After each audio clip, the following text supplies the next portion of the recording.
Hey everybody, Sleepcore turned 7 this week, and to celebrate, I've compiled some of my favorite clips that have been featured, what I think best illustrates what I wanted Sleepcore to be. Before we get into it, thank you all so much for your interest over the last 7 years. It's an understatement to say this has exceeded all of my expectations. Thank you to our patrons over at patreon.com/picsandportraits who keep Sleepcore alive. This channel is not monetized, nothing is made from ads. Sleepcore is 100% viewer supported. We have a bunch of stuff over there, exclusive videos. If you have the means, please consider supporting us and help keep all of this going. I know a lot of you might not be familiar with me or what exactly Sleepcore is. In the past I've talked about the idea and how it's grown over the years. I'll post links to those in the description if you want to learn more. I don't talk much on this channel anymore, but we do have a weekly video essay show, video podcast, the PMP Videocast. I'll link to that as well. Come on over and join us. We cover all sorts of different topics around nostalgia, some very relevant ones lately, like the importance of data hoarding, which reminds me, save what you want from this channel because nothing lasts forever. I will continue doing this as long as I can. This is not a lucrative endeavor. I enjoy doing it. I see value in it, and hopefully you do too. If I get some Sleepcore up, in a few words, collective memories broadcast from dreams. These are your memories, your dreams. Thank you for the last 7 years.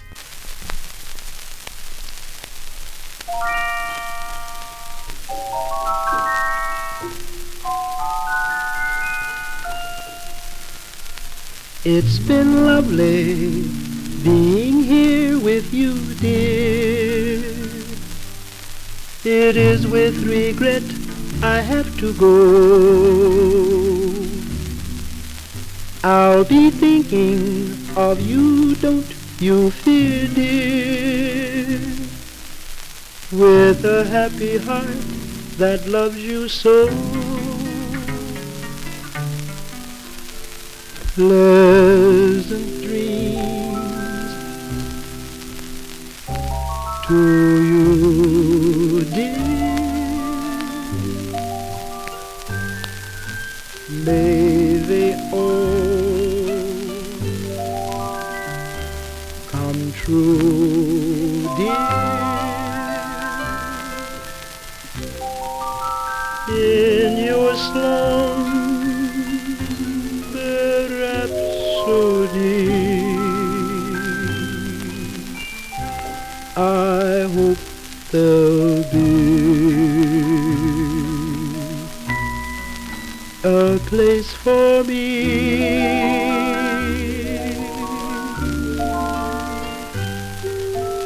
Kiss me sweet, and then, dear,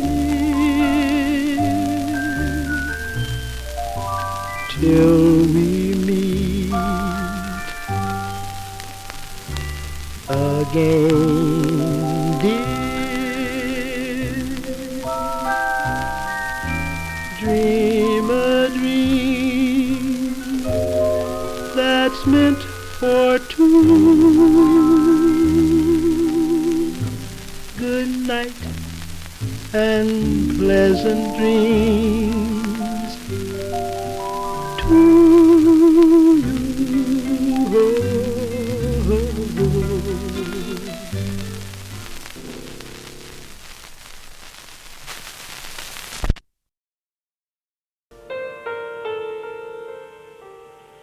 Good morning. It's 6:45 a.m. and you're enjoying Telecomputer's sleep service.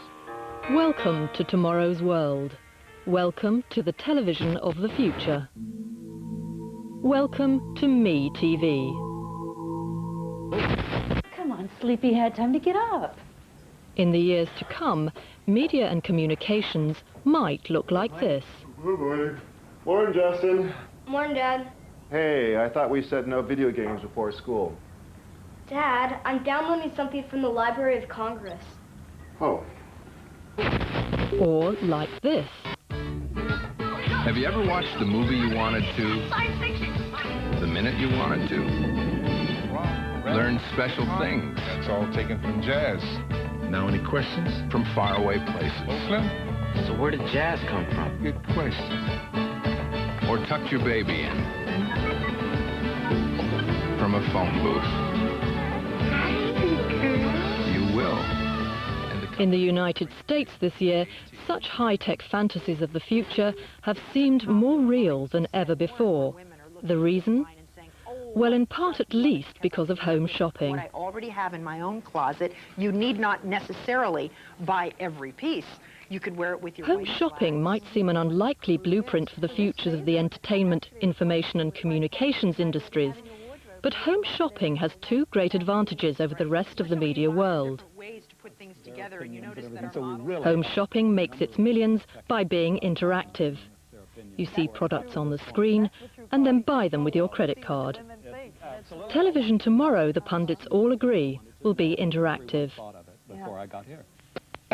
Over the past 15 years, new cable services like QVC and Home Shopping Club have transformed the American television landscape. But much of the industry, including Barry Diller, believes a far more profound change is imminent, a change to which the success of QVC is a clue. Television is about to become interactive. Digital compression and fibre optics now mean that far more information can be carried over a network of cables, and that information can travel both to and from every point. Not only can the number of channels available to every home grow to 500 or 5,000, but viewers will be able to send instant messages back into the system. For this to become a reality, a fibre optic network, an information superhighway as it's known, needs to be laid across the United States.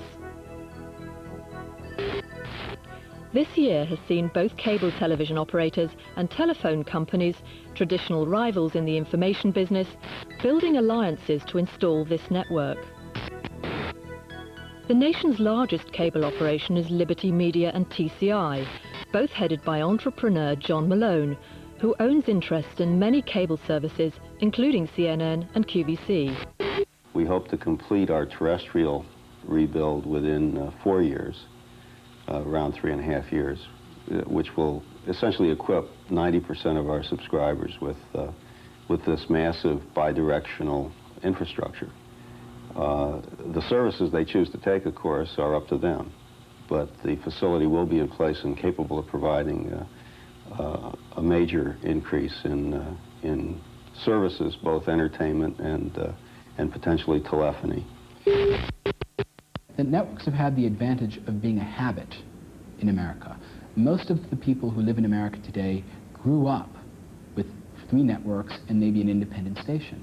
There are now millions of children in America who are growing up in cable television households where there are dozens of channels, where their television is also a video game console. And these children, I do not believe, will have the same loyalty to the networks that Mr. Stringer and his generation have had. Even in its earliest online versions today, interactive television is not just about buying silk cassettes and watching movies whenever you want. This autumn, Sega will test market a cable channel on which users can play the latest games. Interactive access via cable to information databases with photographs and sound recordings is already on offer with the Main Street project in Boston. And so, my fellow Americans, ask not what your country can do for you, ask what you can do for your country.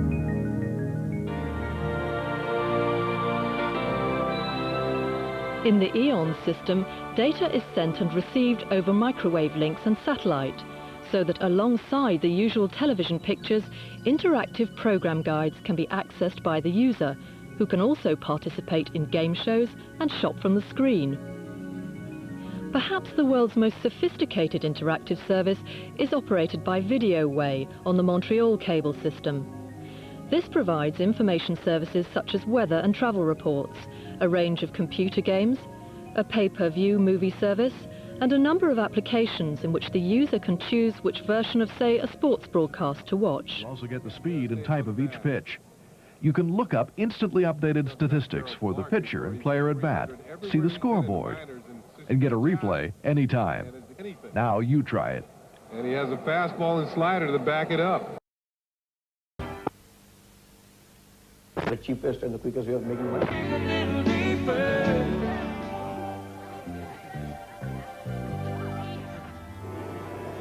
Jerry Palace.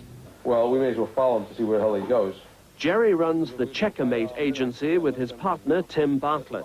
These... Foster really does need to dip his left shoulder to the left. Okay.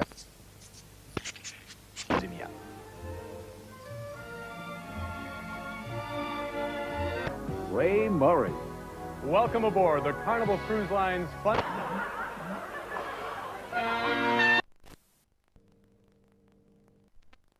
Underline the forecast. In de sterren voor Tom. Eerst wou ik even...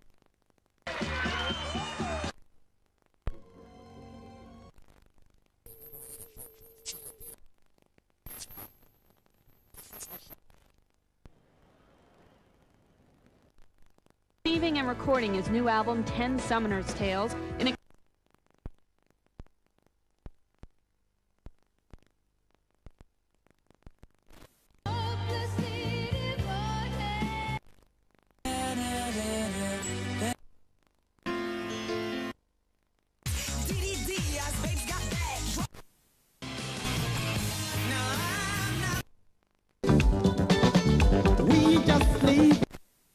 Inte gör någon trend, men intressant är...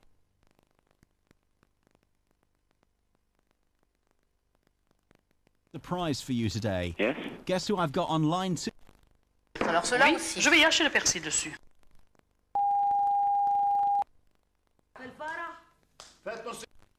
Fernsehen.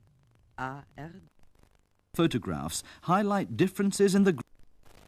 Everyday Euros.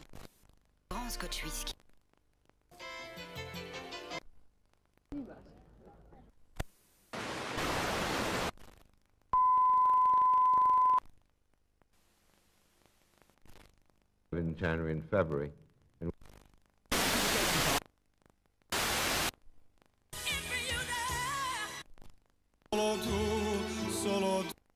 Sollte sie die Ostsee kontrollieren?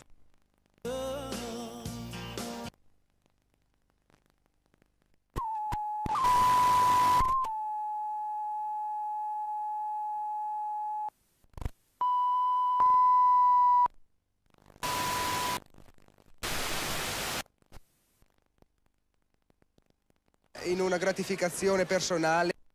I giorni che io ero in questo nuovo ufficio e comunque dovevo rimanere lì.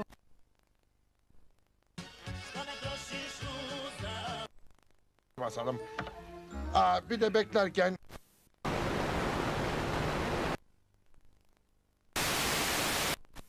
Enormous amount.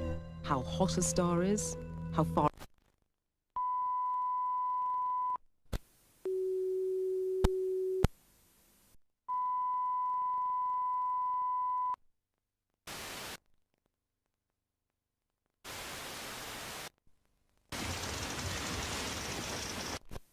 Inst.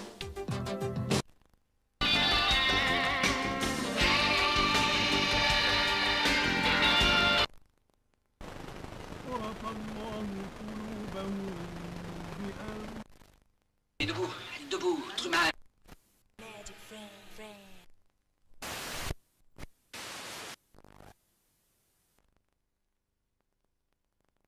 Ça va bien. Oh, les yeux bleus de ces deux filles incroyables.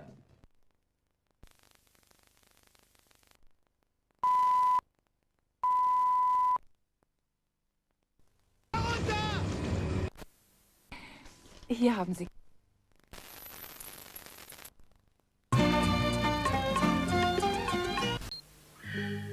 However much things change, some things will always stay the same.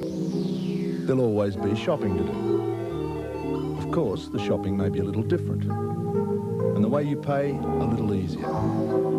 The State Bank is always looking at new ways technology can help you. Our green machines are a good example. But whatever changes technology brings, one thing will never change. At the State Bank, we do more for you personally. You're watching Sleepcore, media for sleep.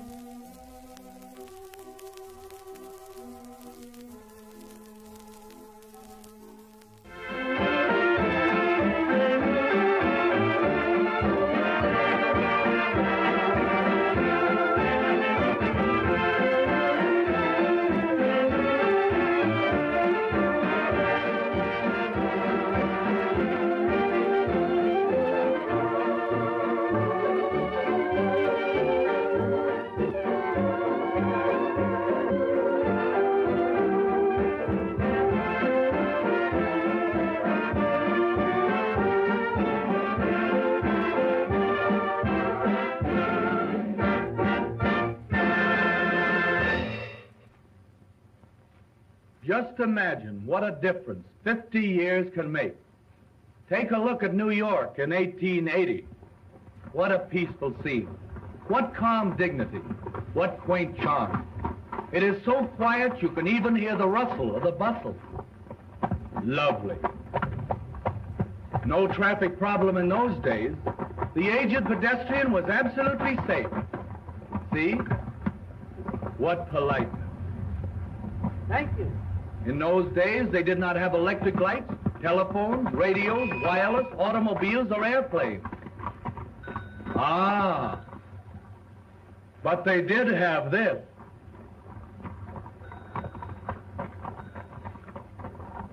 Well, who can tell? Maybe he forgot something. Just imagine. The people in 1880 thought they were the last word in speed. Take a look at the same spot today. Good old Fifth Avenue. Changed a bit, hasn't it? Ah, here's an adventurous soul. Going to do a little jaywalking, eh? Be careful. Take it easy. Watch yourself. He made it. No, he didn't. If the last 50 years made such a change, just imagine the New York of 1980, when everyone has a number instead of a name, and the government tells you whom you should marry. Just imagine 1980.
Hello, LN18.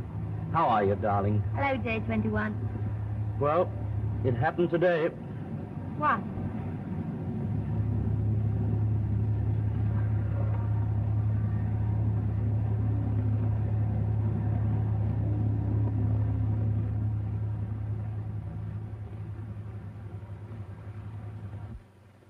Whereas you, J21, and MT3 have both filed intention of marriage to LN18.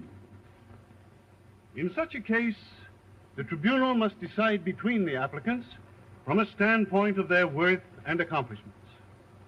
The tribunal has decided in favor of MT3.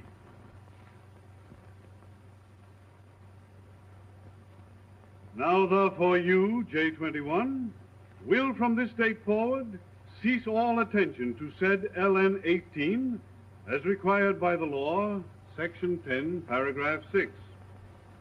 The tribunal takes notice and records your appeal, which will come before us September the 1st, 1980.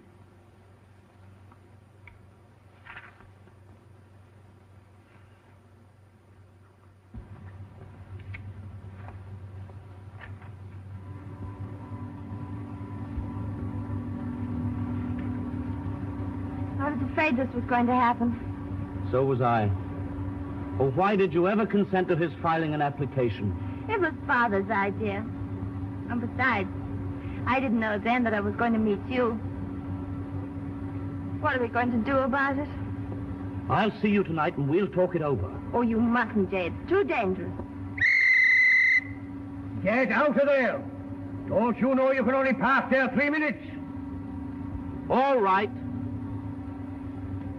Don't forget, I'll be over tonight. Oh, you mustn't, Jay. But I hope you will. Goodbye. Bye.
What's the matter with you? Oh, nothing. I know, it's LN18. You better try to forget about her, Jay. Easy advice, you lucky stiff. Nobody's trying to marry your girl. It's simple for you. Someone's at the door. See who it is.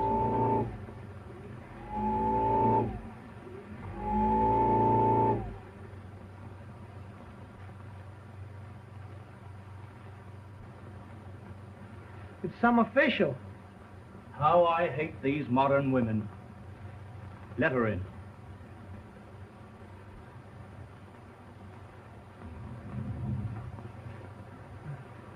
I'm the census taker. I'm sorry, but we're out of our census today. Now, will you have a drink? I don't drink. Cigarette? I don't smoke.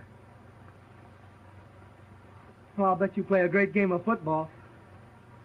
How many live here? 3 if you count K9.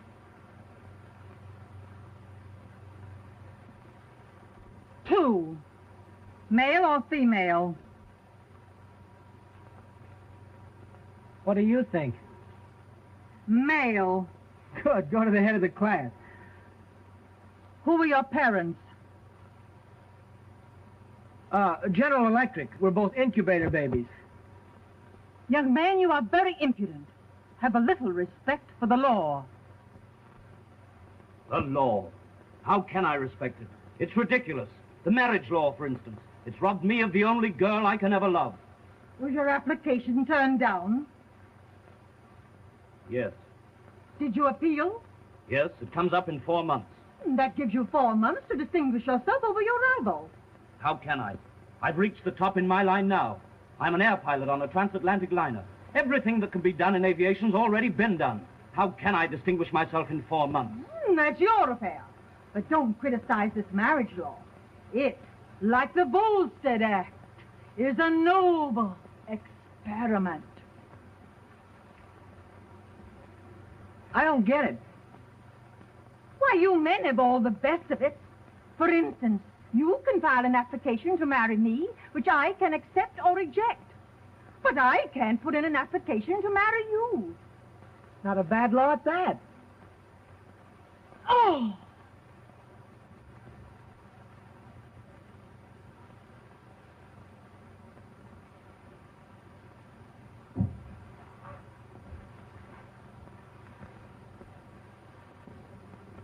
I know it's a terrible thing to suggest, Jay, but can't you find some other girl? No, it's no use, Hardy. I like a girl like my grandmother used to be. That's why I like Helen. She's an old-fashioned girl. I should have lived back in 1930. What? With those slowpokes?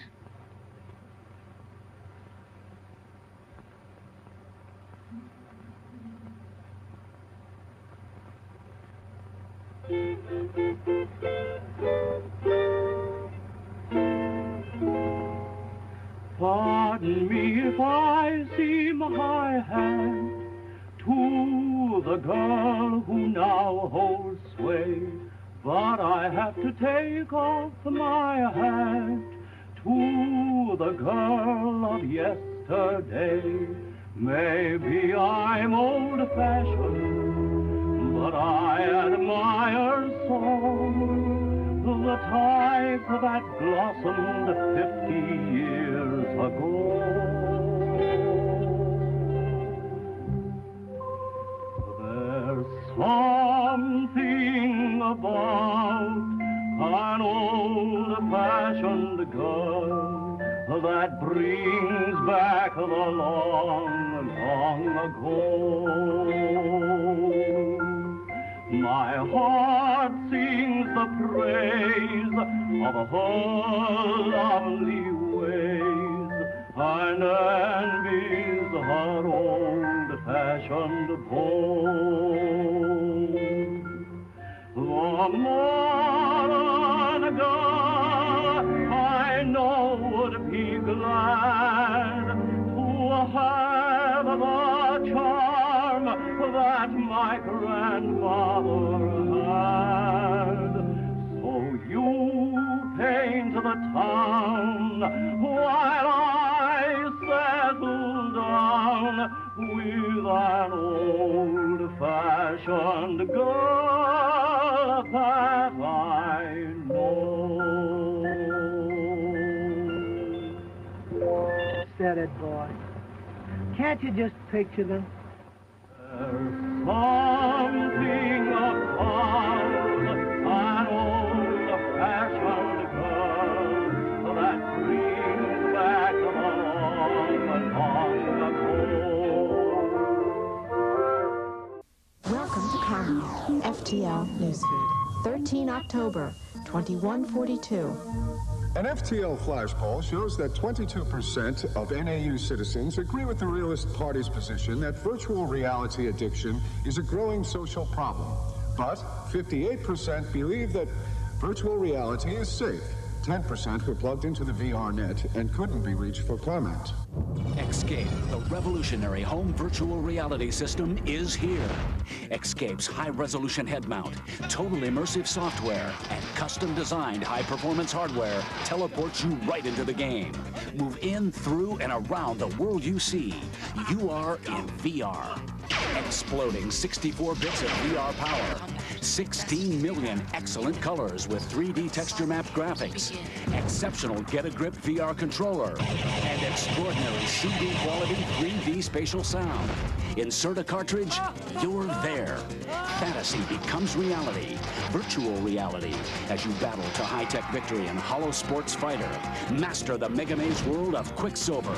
Race and survive the Cyberdrome Gauntlet in Mind Trips. Search for secret alien treasure in the outer city limits of Intruder, or sword blast your way to freedom through the time warp arena of Nero Zero. And with spectator mode, everyone's in on the action. Go solo or network with up to 6 players in the ultimate VR web. Escape goes almost anywhere.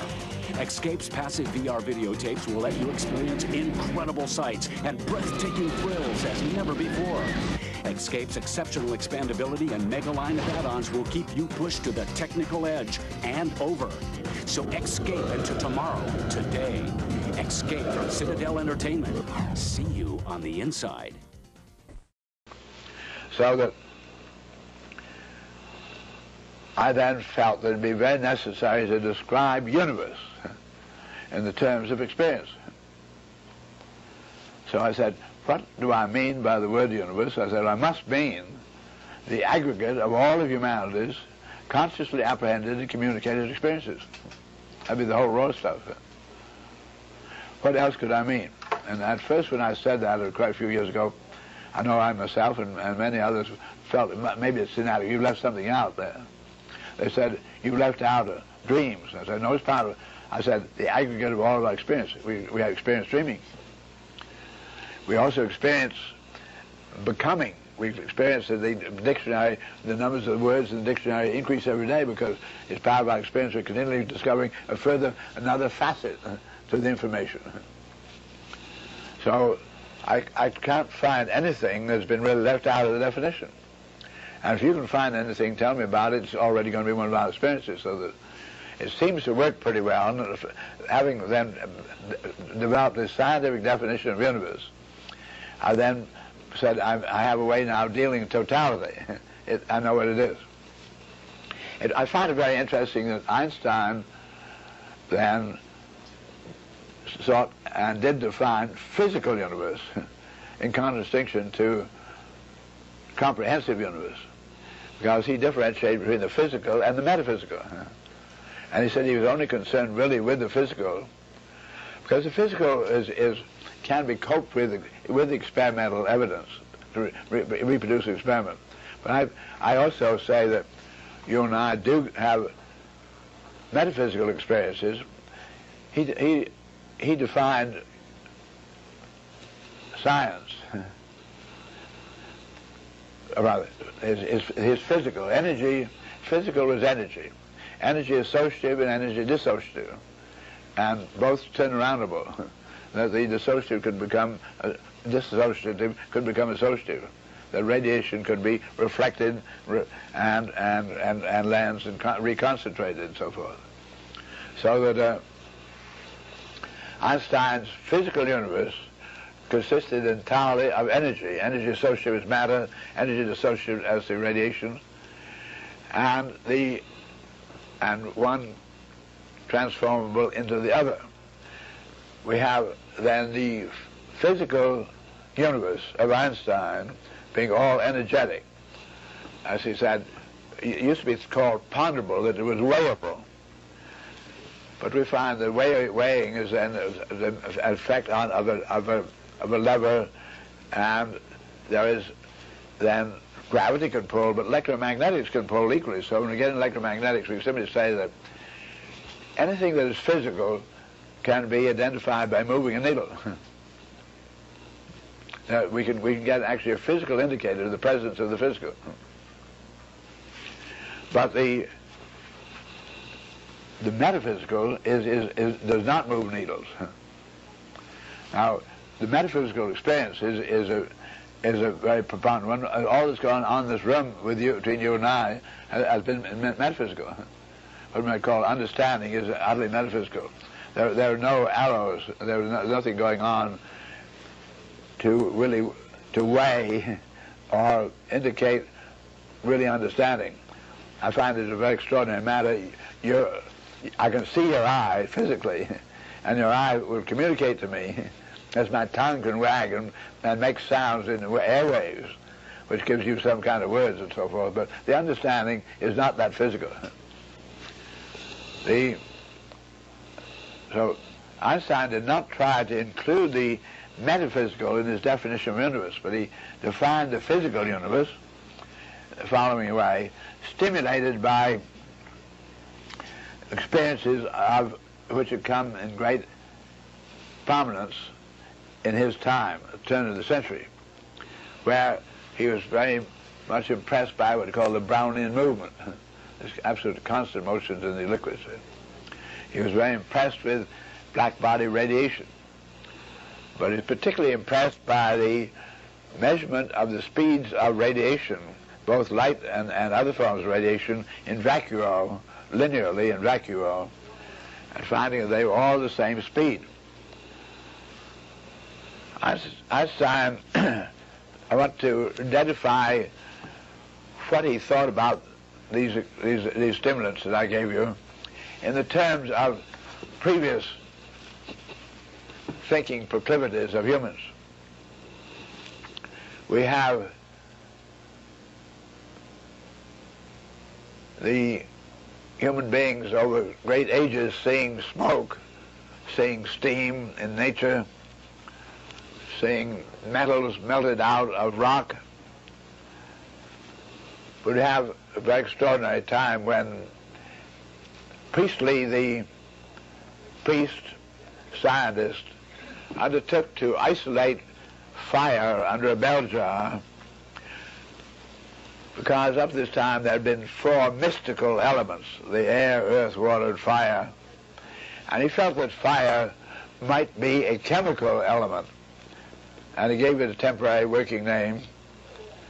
And he then set about to isolate this fire under the bell jar. And he weighed the items that he was going to ignite, and then ignited them. And when the fire was over, they found that the products under there weighed more than the weight of what they'd put in.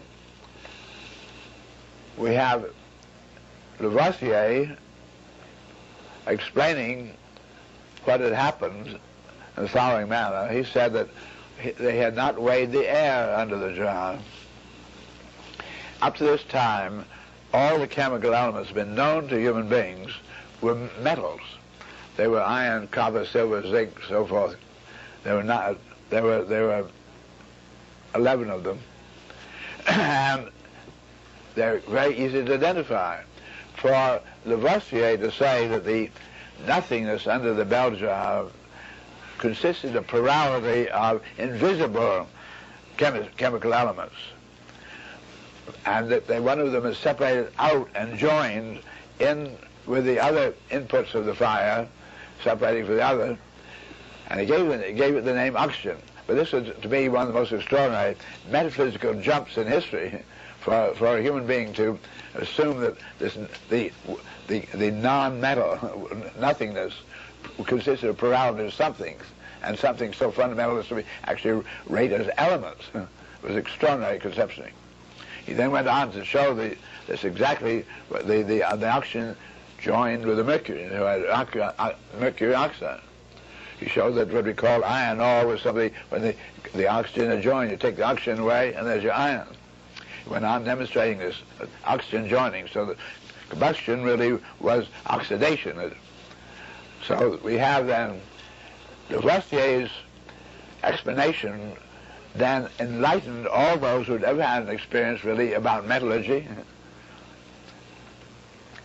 You'd had good luck in having fire and melting metals out, but suddenly it gave chemical controls to metallurgy. It also explained what combustion was. It also explained what steam was, because there's water vapor, where he had the associating of the oxygen. We have out of this, you could not have avoided inventing the steam engine out of the new mental and atmosphere of science. And the steam engine came along very shortly. And with the steam engine, the masses of the water-ocean world, 3/4 of it covered water, with the lands all divided, and the men who had enough power to command the carpenters and the metal workers and so forth, produce a ship and build a great ship, having developed this design of it through eons of experience with the sea, gradually learning what did constitute a big, good, adequate ship, be able to send it to great distances, integrate the resources of Earth, which were very different in the different parts of the world, bring about synergetic interaction of this in one place with another. And suddenly what was at home and didn't seem to have any value until suddenly it's a very great value. You're watching Sleepcore. Sleep tight.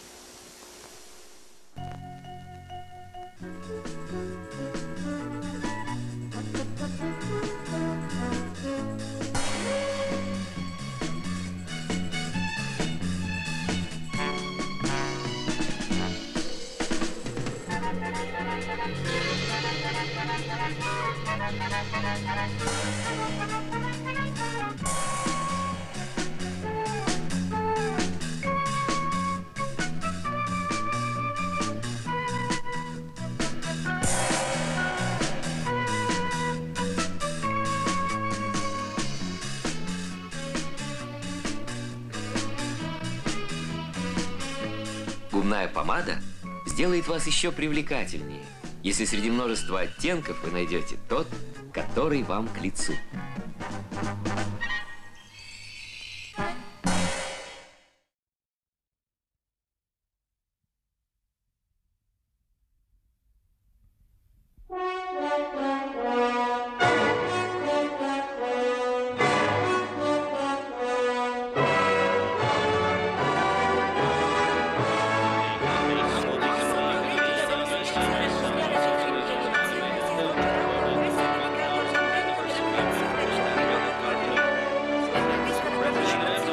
Под эгидой Всемирной ассоциации мультипликационного кино состоится очередной конгресс, посвященный празднованию тысячелетнего юбилея со дня создания первого мультипликационного фильма.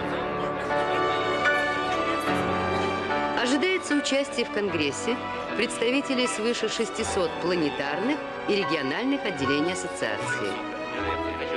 Делегация советских кинематографистов отбывает на празднование юбилея сегодня из Центрального космопорта.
Микшерский пульт «Карат» — это музыкальные акценты и яркие краски в звучании профессиональных и любительских эстрадных ансамблей.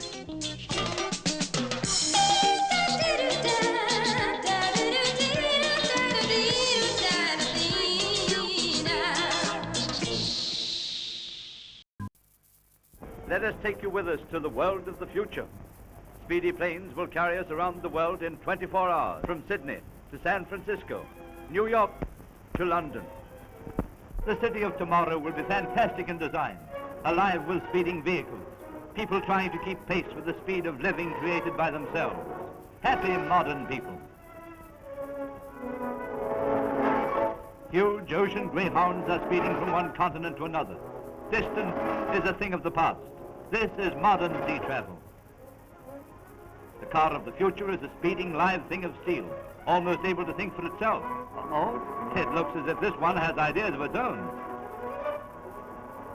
Look out there. Duck your head. A giant ship of the air loaded with passengers and mail. The plane's progress is watched carefully from the airport. Passengers in absolute comfort and safety are transported from one city to another. Afternoon tea is served, of course. Nothing but the best on a luxury plane such as this. The top of this huge skyscraper is transformed into a convenient airport right in the heart of the city. A gentle landing and smoothly working escalators quickly unload the passengers. Are they airsick? No. We always serve Bushell's tea on our planes. A wise man indeed. He knows that Bushell's tea means contented passengers. The world may change, but Bushell's tea always remains the same. Bushell's made from fresh, tender buds, picked and blended at the peak of their flavor. Be wise. You get more cups of delicious tea to the pound when you use Bushell's.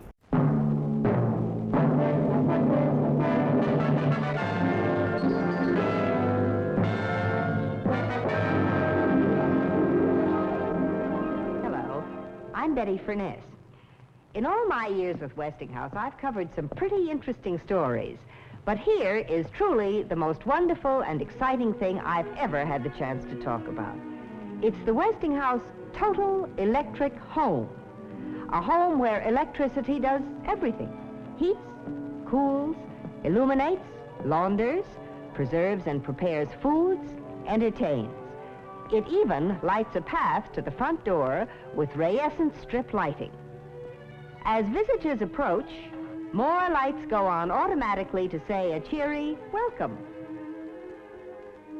Then, when they arrive at the door, a television camera takes their picture to tell the hostess her guests have arrived.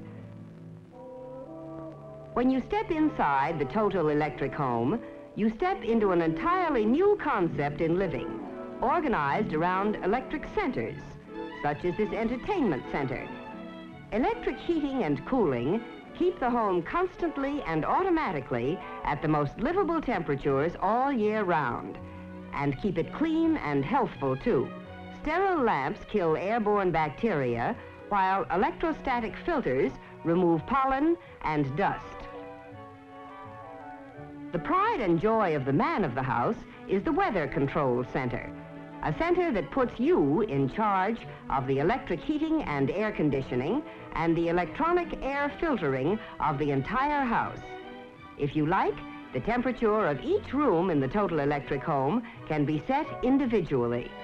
And for the amateur weatherman, the control center reports outside wind velocity and direction, outside temperature and humidity, and barometric pressure. In the winter, the press of a button de-ices the front walk and driveway. In summer, an automatic control starts the lawn sprinklers when the ground gets thirsty.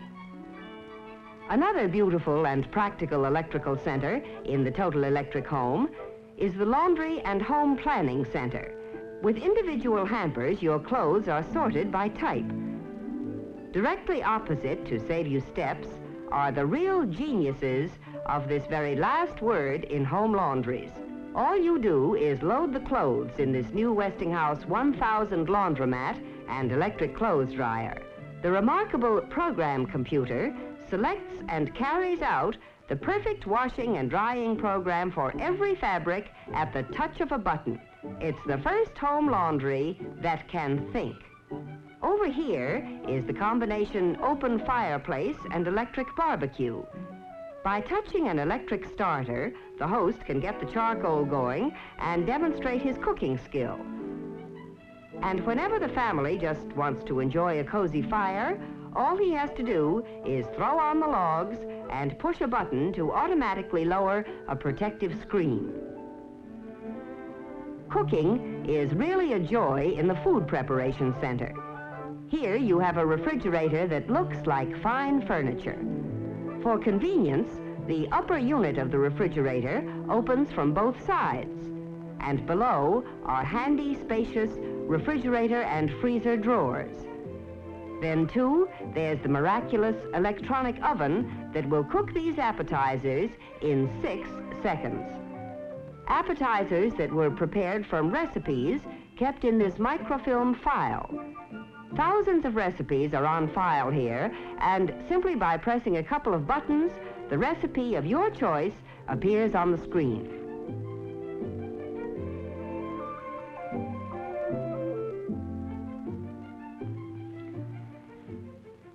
The entertainment center of the Total Electric home is a whole world of built-in pleasure. Never before has so much fun been organized in one convenient and compact area.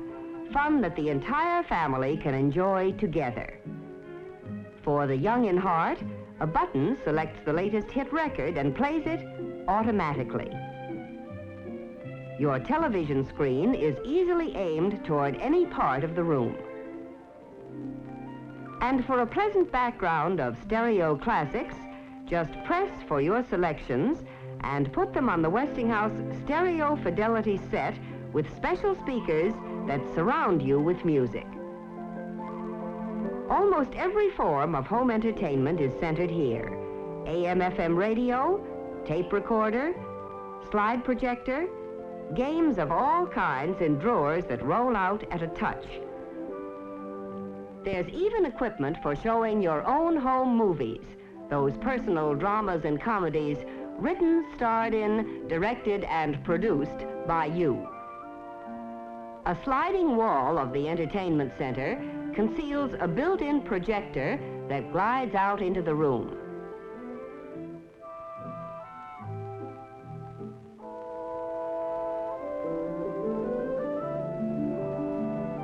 Then, at the push of a button, the lights lower automatically, a large movie screen comes down, and it's time for the show.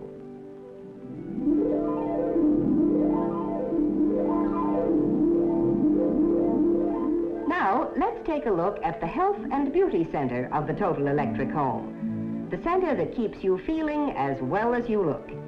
Here, and throughout the house, beautiful fashion plate switches control your lighting. Just a tap of the fashion plate and lights are on or off with no buttons or switches sticking out. Overhead, sun lamps shine down to give you that healthy glow. A true sun bath even while shaving or making up. Being beautiful is so much easier here too.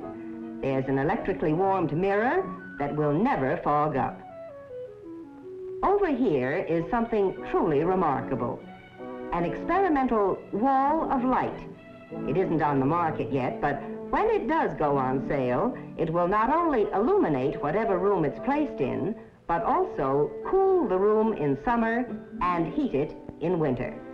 To help maintain that healthy tingle, there's an electric massage table and outside an electric exerciser.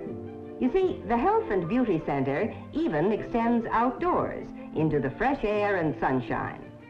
A sliding wall here in the children's quarters converts one large area into two separate bedrooms at night.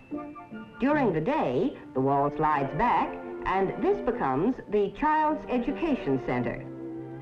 There's an electrically operated planetarium to encourage a study of the stars. The needs of the growing children in this house are provided for mentally as well as physically, with plenty of space to study or play. Slide projectors, the latest up-to-date maps of the world, and a whole host of electrical instruments that help the eager mind explore nature's secrets and, incidentally, help with the homework. Hobbies aren't forgotten here in the Total Electric home either. They're more fun than ever here in the Hobby Center. Notice how compactly everything is arranged, with tools and supplies that tuck away into the smallest possible space. Everything is accessible at the touch of a button, compactly stored behind sliding walls, and is protected by an electric dehumidifier, which also helps keep the workshop dry. There's even a smaller version of the workshop for the kids. Designed primarily as a model building workshop, it's child-sized to help encourage the fun of building and creating. To complete the home workshop, there's even a paint spray booth.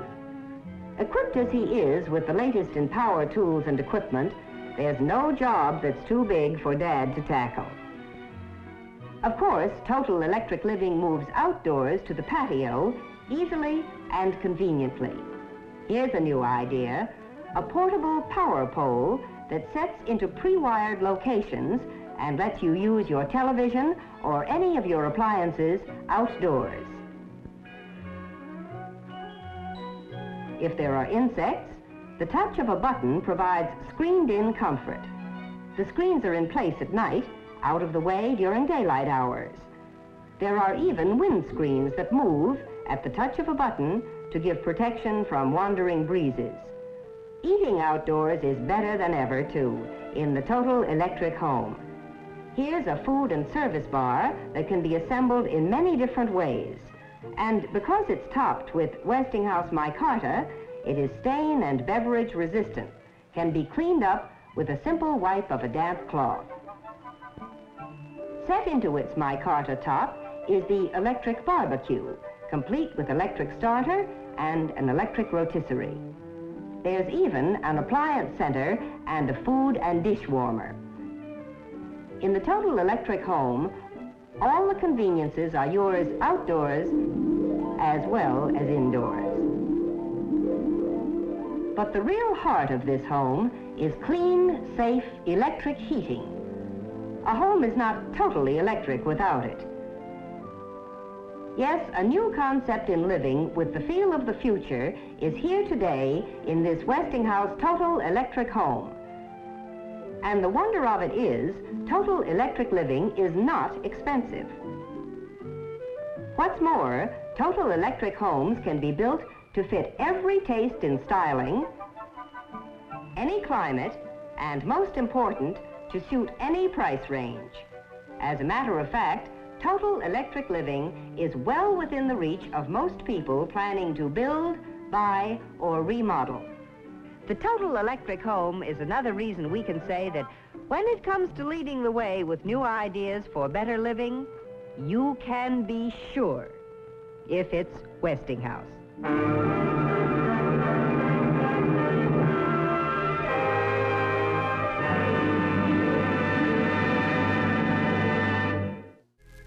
You're watching Sleepcore, media for insomnia.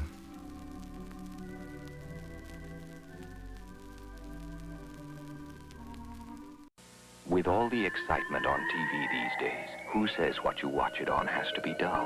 Not Panasonic, not even in black and white. Because we make TV that pops out of portable radios. TV that shuts up so you can listen to tape. TV that's really easy to take because it's the world's smallest. These days, Panasonic gives you more exciting ways to watch TV than anyone else in the world. And for us, that's very exciting. Panasonic, just slightly ahead of our time.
C'est moi. Ouverture coffre.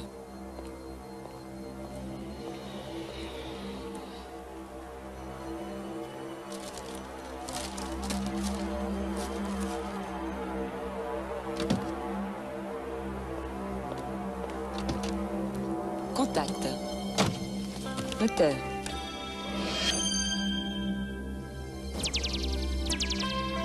Essuie-glace.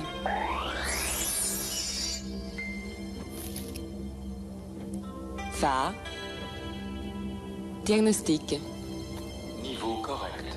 Pression des lumières satisfaisante. Autonomie 350 km à 90 km/h. Pas de nécessité d'une révision vidange avant 2700 km.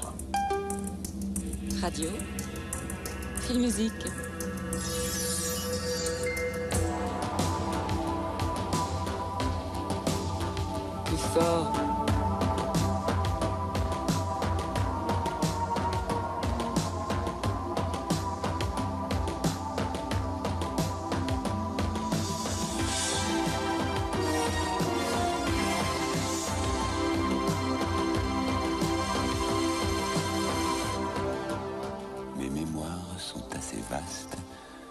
accueillir dès maintenant les programmes du futur. 250 000 éléments me composent. Demain, 1 million. Sur la même puce de silicium d'un demi-centimètre carré.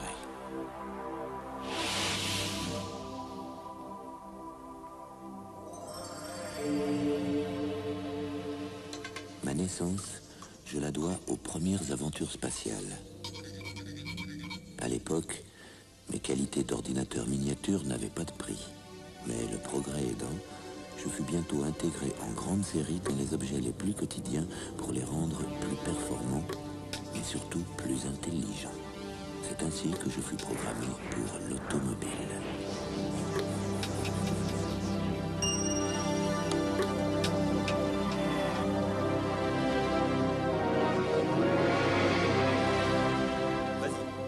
Alerte, le moteur chauffe. Arrêt moteur impératif.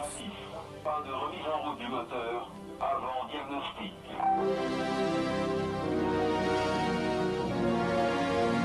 Clignotant. Détresse. Essuie-glace. Rapide. Intermittent.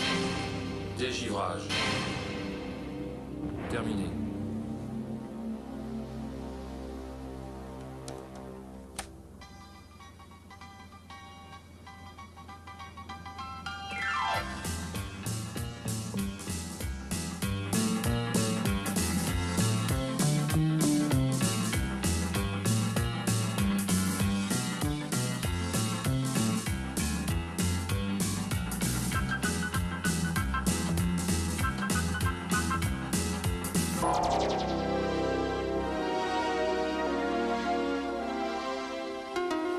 Niveau d'essence minimum.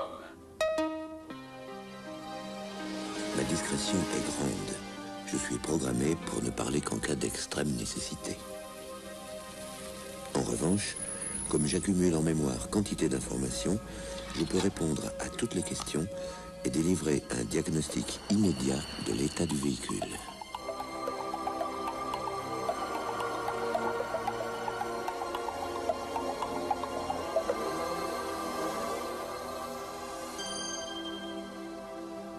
Niveau correct.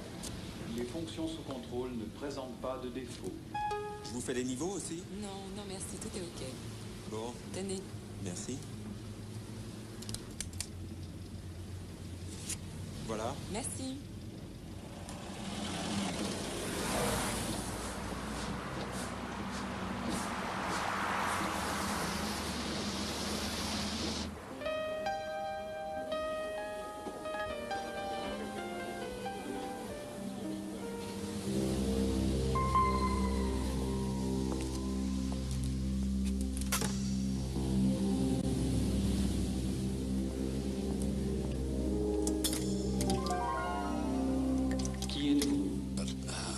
Éloignez-vous, ou je déclenche l'alarme.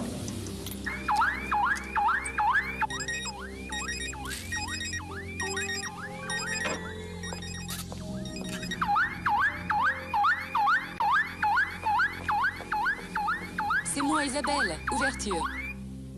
Et oui, je saurai demain obéir fidèlement Contact. à la seule voix de mes maîtres. Moteur.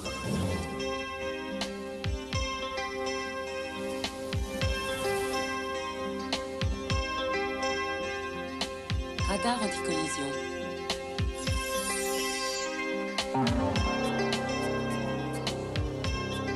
Radar en action.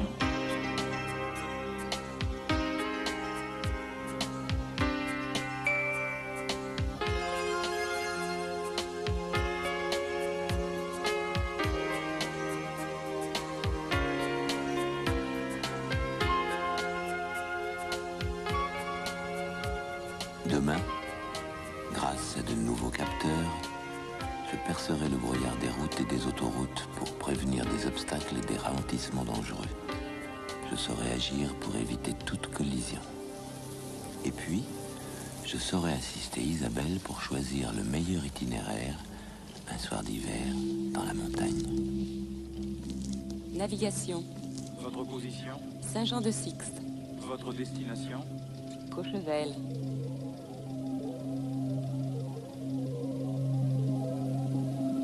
Itinéraire choisi. Numéro 3.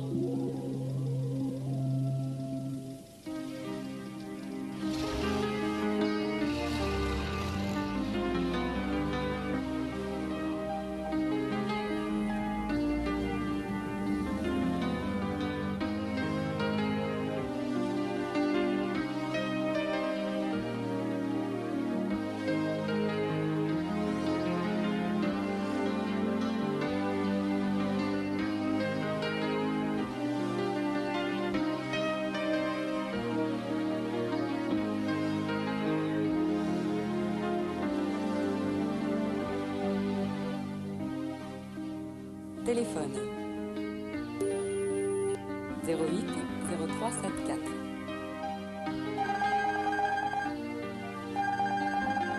Allô? Bonsoir, c'est Isa. Salut, t'arrives? Oui, Franck, je suis déjà là.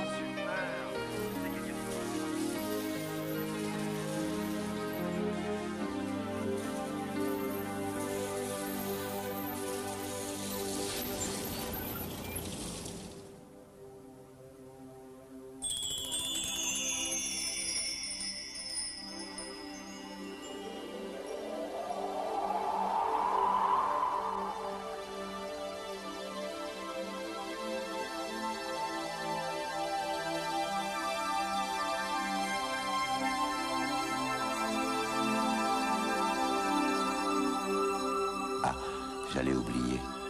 Je m'appelle Électronique.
You're watching Sleepcore.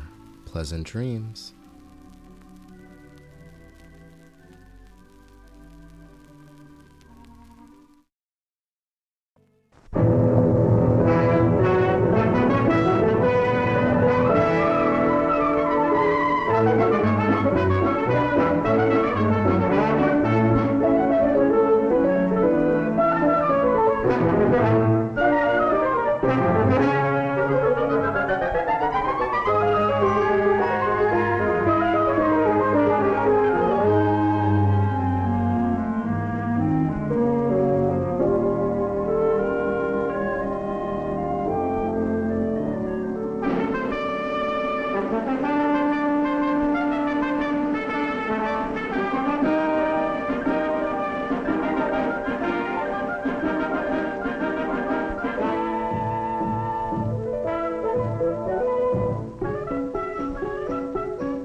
Wow, what a beauty.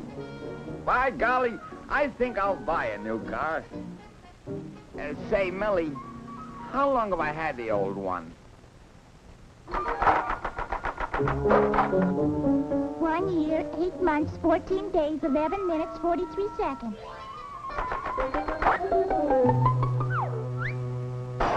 Three o'clock, boss. Time to go home. So it is. Well, I'm ready. A long day, 11 to 3, 2 hours for lunch, 3 days a week. It's a tough life.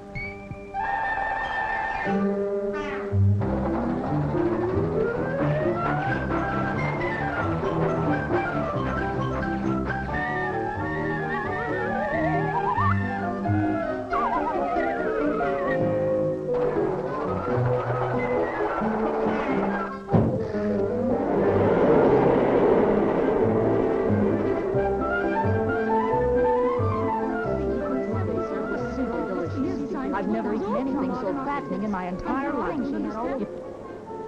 Give me license number WJK-412.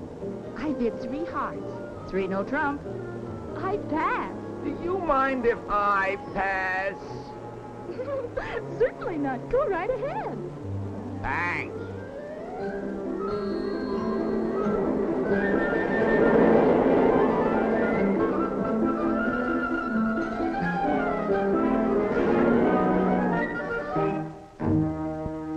No doubt about it.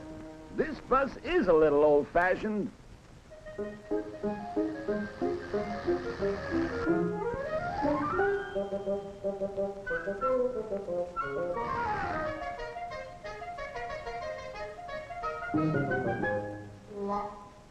Well, that was delicious.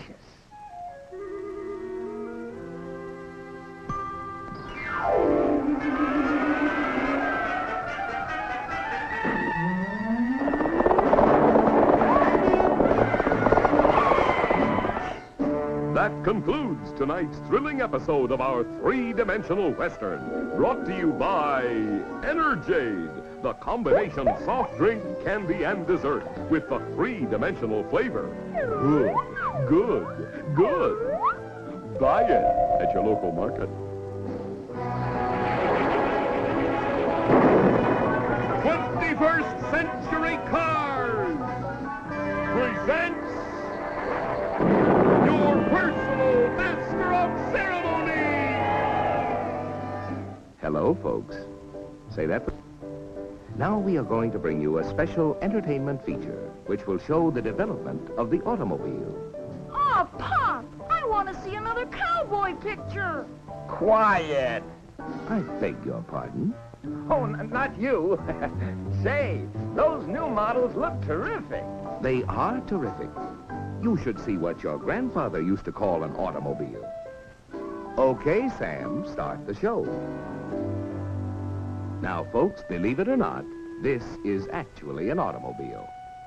When Grandpa was a 17-year-old hot rodder around the turn of the century, this job was the hottest thing on wheels. Grandpa's newfangled horseless carriage changed his whole life in more ways than one. Motoring was a thrilling experience even in those days. Since there weren't any doors in Grandpa's dreamboat, sometimes it was a little too thrilling. Every trip was an adventure in those days, and one thing you could always depend on: a flat tire. The old retaining rings on the rims didn't always retain what they were supposed to retain.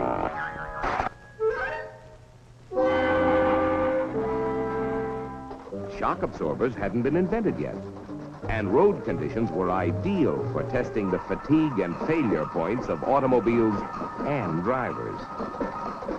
Grandpa's car didn't have much acceleration for passing, so he found himself on the wrong side of the road for longer than he should be. Caught out at night, Grandpa's gas or oil headlamps weren't much competition for a couple of fireflies. The little speedster had no top, and it was far from comfortable in an unexpected shower. The windshield was a great improvement, but without a wiper, even Grandpa's 20/20 vision couldn't keep him out of trouble. The runabout didn't have a self-starter, and often the 10-horsepower engine didn't respond to the hand crank. Occasionally, even on good roads, individual parts failed without warning. Axles snapped. When drag links and steering knuckles failed, it was hard to tell what might happen.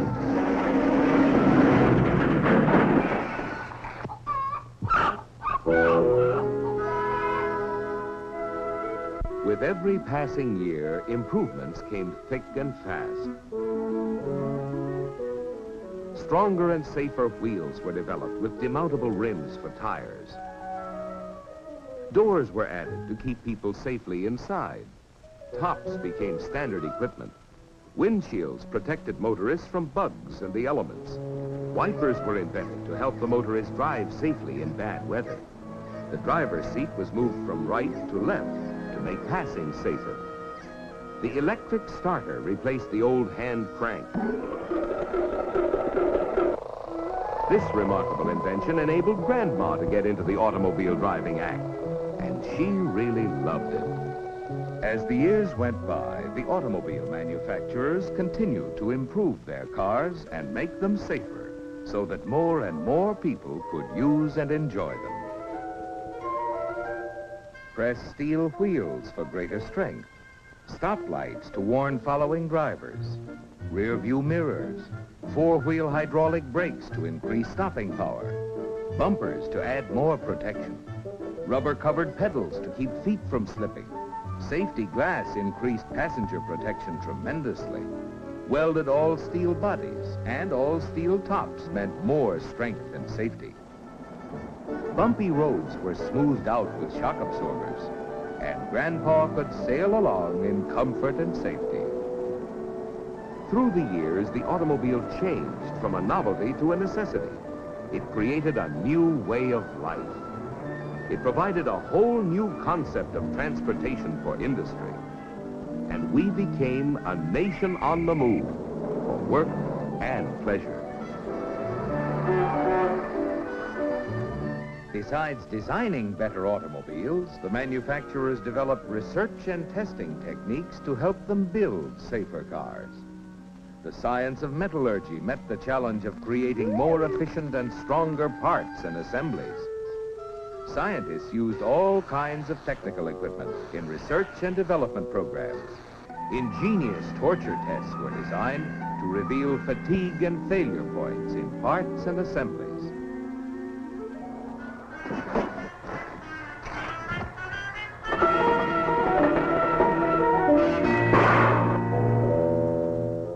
And like the parts and assemblies, the cars themselves were tested under all kinds of driving conditions to make sure that they would operate with maximum efficiency and safety. At the end of the rugged test run on the proving grounds, they were disassembled down to the last bolt and checked and studied in minute detail. Year after year, manufacturing processes steadily improved to make sure that every automobile that left the factory was in good working order, Each car was subjected to more than 2,000 inspections. Cars became safer and more reliable. So when Grandpa, still plenty spry in spite of his age, set out for a little trip, his car was reliable, safe, comfortable, and easy to drive. Safety door locks kept Grandpa secure inside the all-steel body. The adjustable seat quickly placed him in a comfortable position. The automatic transmission made driving easier, and easier controls meant safer driving. Styling contributed to safety. The low center of gravity gave more stability. Tubeless tires meant increased safety. New equipment kept Grandpa warm in the winter and cool in the summer to add to his comfort. And a more comfortable driver was a safer driver. More powerful and reliable engines were developed to make driving more efficient. When Grandpa passed another car, he did it safely and easily. Wrap-around windshields and larger rear windows increased visibility tremendously. Sealed beam headlamps guided Grandpa safely at night. Power brakes made it possible for him to stop easily and quickly. Directional signals let the other fellow know the driver's intentions. Power steering not only made parking a breeze, it made all driving easier. Even in the good old days of the 1950s and 1960s, Grandpa could rely on his automobile to get him to his destination quickly, safely, and fresh as a daisy. So you see, folks, all of you who are living in the year 2000 are fortunate, because through the years, the automobile manufacturers have had as their goal your safety first. They have constantly improved the quality and safety of automobiles. And they will continue in the future as they have in the past to create cars that are more maneuverable, more responsive, more dependable in every situation, and easier, more pleasant, and safer for all of us to drive, including, of course, Grandpa. That's the ding-dong truth, folks. Look at me going on 117. It's this easy modern living that does it. Well, so long, kids. Gotta go pick up another new model.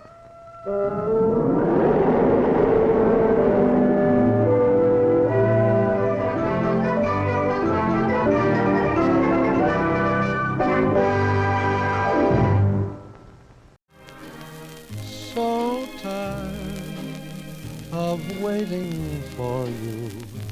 So tired of longing for you. Tired of waiting, saving my love for you. I wonder if the years ahead will be as bright as this. We haven't seen anything yet, darling.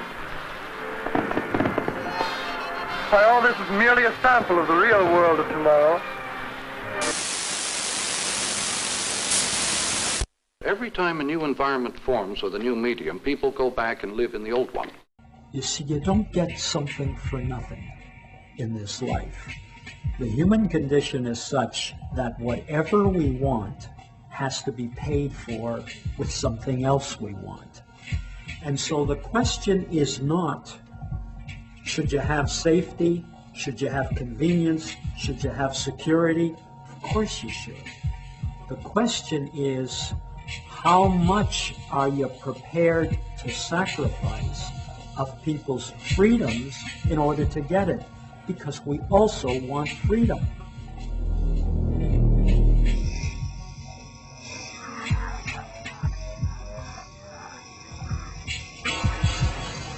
I believe that in the future everybody will have a smart card.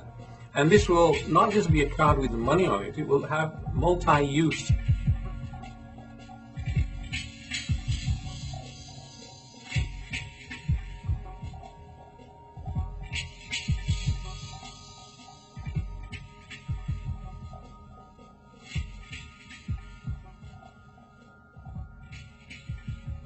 There's no reason to think that you couldn't have one smart card that was your MasterCard, as well as your debit card, as well as your Mondex stored value card, as well as your welfare benefits card, as your health card and your driver's license and your student card and your library card, and so on and so forth. I mean, all of that information can be digitized and in fact don't take up a lot of memory, and memory is cheap. So you could have one universal smart card, and I'm sure people at companies like Mondex are vying for that position in the marketplace, to be in the end, the one dominant universal smart card.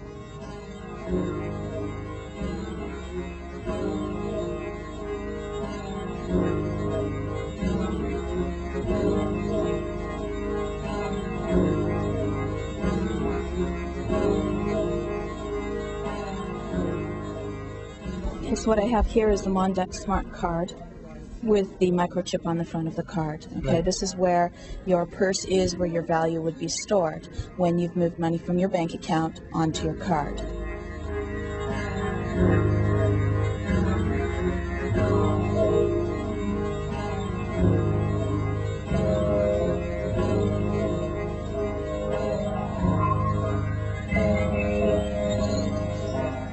As McLuhan loved to say, nothing is inevitable so long as we're prepared to pay attention. It's paying attention.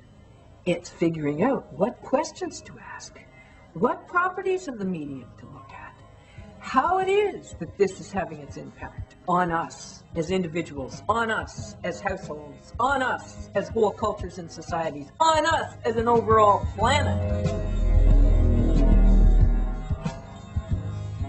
The currency of the day is literally always what is most current. So at one time it was seashells, then it was metal, then it was paper, then it was plastic. Now what is most current today is information technology and bits and microchips.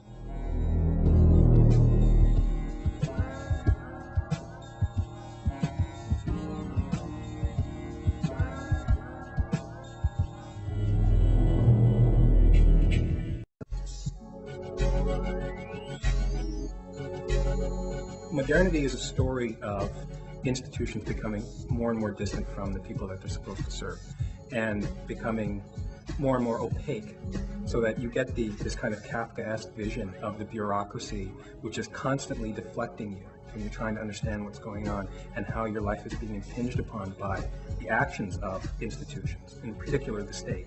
But not just the state. Increasingly now, it's business and corporations which are opaque. So the response then is not to make them less opaque, but rather to hire these people who will speak to us from those places. So we get PR people for corporations, we get spokespeople for governments, and they're our single conduit from the institution and to our own lives. Can we trust what they tell us? Of course we can, because we have no way of verifying it. There's no independent means of matching that against reality. That is the reality we get. That's all we get. So this idea that the spin doctor, right, the salesperson, it's not just about consumer culture. I mean, we're being sold things 24 hours a day in terms of products, but we know that. We're also being sold ideas. We're being sold our lives in various ways by these people who speak from institutions to us. When you do have a legitimate product or a service, or you want to represent yourself, really what's required is, okay, then expose yourself. Tell people who you are and what you're doing and why you're doing it. Mondex has met with us, CIBC and Royal Bank, and in that respect they've been talking to us and trying to get us to understand it and support it. But I think generally for students, it's an advertising campaign around the university and around wealth in general. I think we're seeing the confusion of the role of governance and the role of commerce. And in the world of commerce, you're dealing with consumers. In the world of governance, you're dealing with citizens. I don't even really like using Interact, just because I don't like banks. I find that they scam a lot and they take a lot of money that's unnecessary. This method of changing things when people don't really want change is taught in business schools as a method for taking over corporations. You take the corporation, you move in, and you change everything in 24 hours. You don't do it the first 24 hours necessarily. You wait till you've got everything ready, and then you go, boom, you just change everything. And the disorder is so great that you're the one who knows where you're going and what you're doing, and so you get what you want.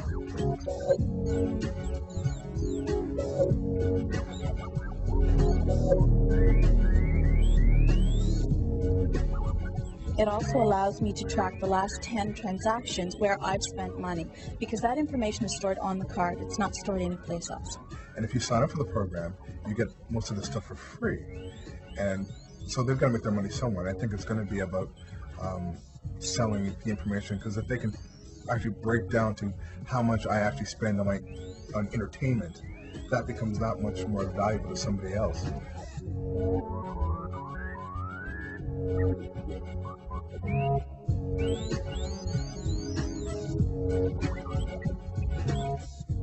If you read a recent issue of Marketing News, for example, you'll see that merchants like smart cards. Why? Because they act as tracking devices. It's precisely because of the tracking device aspect, that is, that the marketer can follow the trail, the footprints that you leave every time you make a purchase or a phone call or whatever it is. The fact that they can follow it is very attractive, because it means they can build up a personal profile on you, the customer. Names and addresses have a huge, huge market value these days. People often say, it's only my name and address. What's the big deal? Your name and address fuels a multi-billion-dollar direct marketing industry. It's the raw material for a $75 billion industry in the United States and $11 billion a year business in Canada. So names and addresses and personal information have great market value. Certainly databases are not autonomous. Every time data is collected on a big system, that system costs an awful lot of money to put into place. It's technically very, very sophisticated and very expensive, and it has very specific purposes, whether it's set up for to try to track welfare fraud or to track consumer profiles. All of this technology has made the collection, manipulation, and trafficking in personal information much easier and much more profitable, and therefore much more attractive to business. The individual who provides this information, that's you and me and all the millions of us, have almost nothing to say about what happened to us thereafter.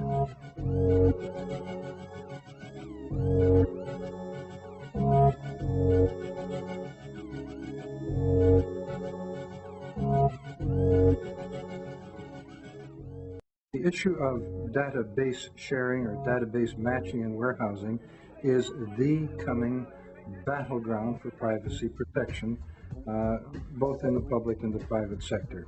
There are enormous quantities of highly sensitive and intimate personal information about all of us now contained in data banks all over the place.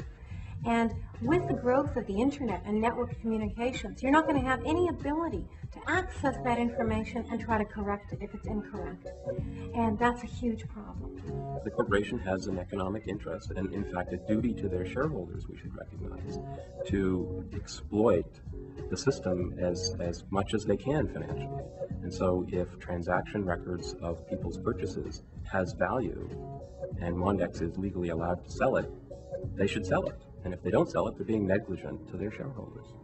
So we have the wallet reading card 1 or card 2. You see, so often what happens, these things become something like the sorcerer's apprentice. We create the instrument. There's a legitimate reason for it, but the instrument goes on and becomes a monster in its own right.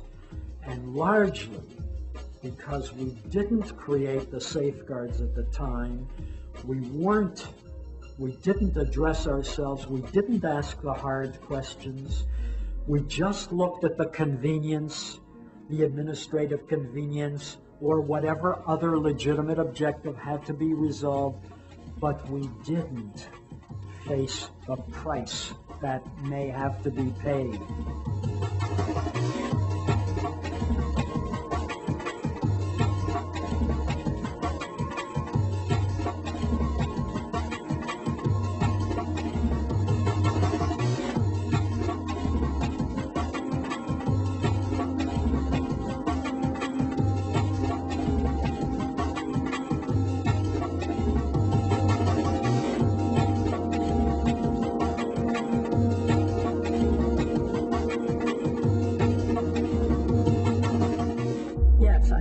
essentially we are on the cusp of the issue. We are at the point where the technologies are now available to collect the most intimate details of our medical background, our genetic makeup.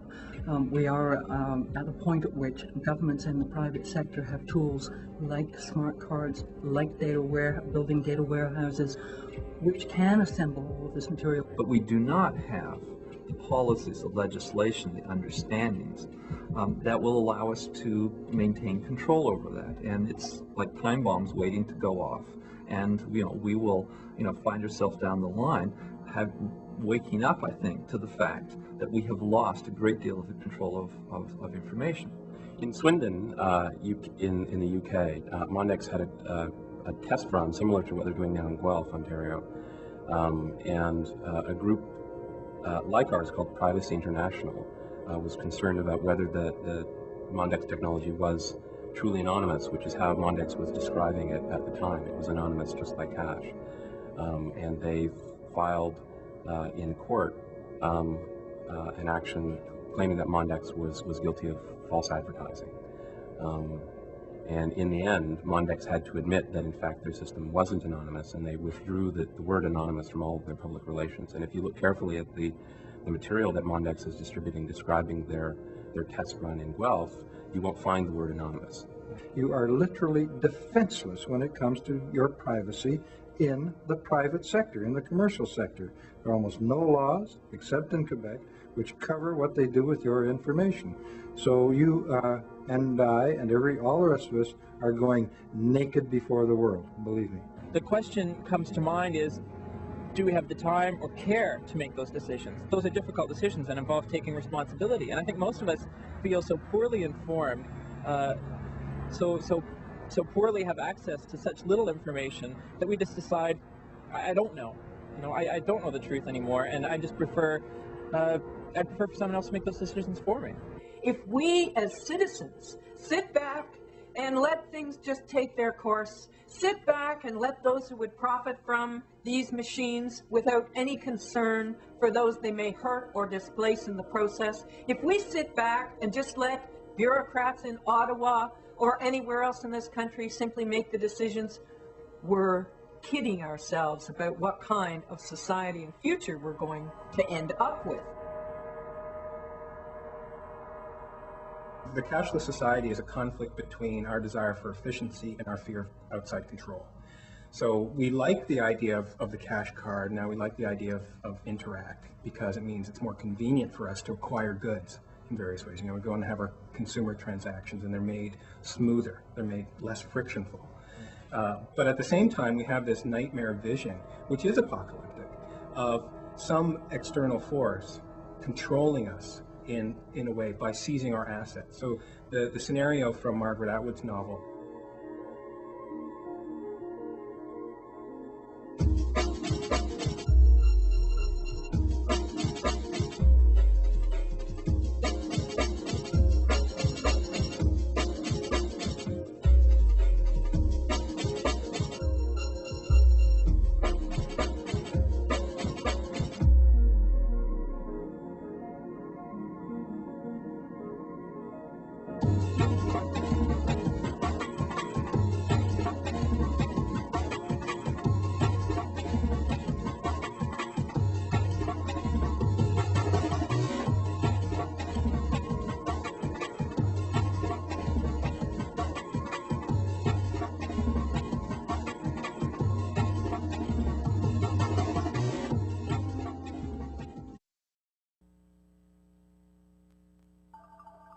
Welcome to the Timeverse Facial Support Kit, a new generation of skincare.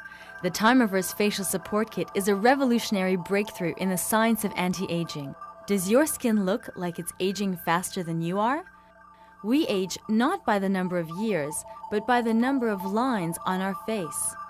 Doctor dermatologists state that the source of your visible lines, wrinkles, and sagging skin is in your daily habits. Did you know that many of the visible lines and wrinkles on your face come from the repeated strain of contracting the muscles in your face? Furrowing your eyebrows leads to wrinkles between your eyebrows. Frowning your forehead leads to lines along your forehead. and pursing your lips leads to wrinkles around your lips. Also, sleeping on your face or on your side leads to those visible cross and vertical lines and wrinkles on your face, neck, and chest. The pressure of your body combined with the force of gravity while you sleep promotes the appearance of sagging skin and the feeling of a loose double chin. So you see, it's not just our age that makes us look older, but our habits. You can't control your age, but you can control your habits with the help of the Time Reverse Facial Support Kit. The Time Reverse Facial Support Kit targets those lines and wrinkles on your face that make you look older before your time. Your kit contains the Time Reverse Facial Support System, made of 2 individual pieces for forehead and face, combined to create 6 different support positions to target your individual signs of aging. Made of irritant-free, breathable, time-reverse material with a smoothing inner dermafilm. The unique time-reverse material designed to create your facial support system fits like a second skin and is adjustable for a personalized fit for all women, men, and teens. Best of all, it works for you while you sleep. The Time Reverse Facial Support System works during the most active time of skin renewal, nighttime. When used regularly, the results are not only long-lasting, but can be life-lasting. Time Reverse Facial Support System uses the principles of biofeedback at nighttime to bring awareness and discourage the habits of wrinkling and frowning your face during the day. During the night, it supports your skin against the force of gravity that leads to the appearance of sagging skin. The Time Reverse Facial Support System physically lifts, smooths away, and irons out the look of fine lines, wrinkles, and slackened skin from daily strain and dehydration. The special Time Reverse material collects and reflects the temperature of your skin to prevent the look of morning face. The Time Reverse skincare products have been designed to work with the facial support system. They've been formulated with a special biological moisture lock film to restore your skin's level of moisture and elasticity. Your Time Reverse skincare contains the essential elements to keep your skin looking energized, toned, and radiant.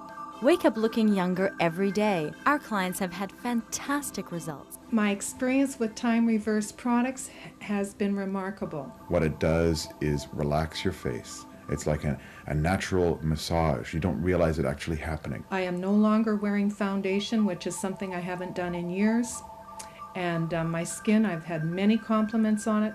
Couldn't ask for a nicer line of products to wear. I found the products were wonderful, easy to use. Not only is my face been benefiting from the system, so is my back, and I'm getting a much more restful sleep. I found in my own personal experience that my face feels better, looks better, the color, the tone, everything is improved greatly. I feel like getting dressed up more often. I feel like going out and meeting people. Finally, with Time Reverse, you can look as young on the outside as you feel on the inside. If you wake up with tired-looking skin, a stiff neck, or sore joints, sleeping on your side puts too much pressure on your joints and facial skin, causing discomfort, so you look and feel more tired. The best sleeping position at any age is one where the body's weight is evenly distributed and the mattress can support the body in its most natural state. Taken from the roots of physiotherapy and designed to preserve the youthful appearance of your skin and improve the feeling of well-being of your body as a whole. Time Reverse has designed the best technique that offers you the comfortable feeling of sleeping on your side while sleeping on your back.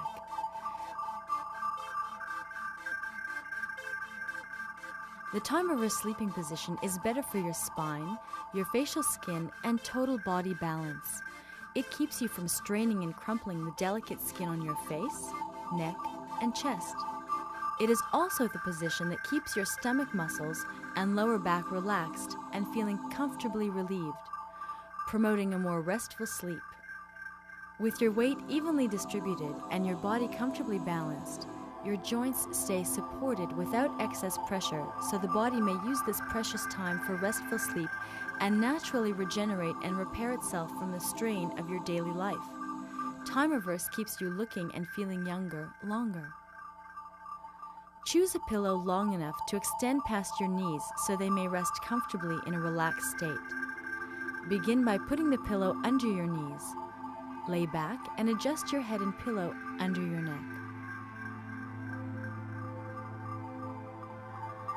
If you are used to sleeping on your left side, bend your left leg in and rest it with your knee against the pillow.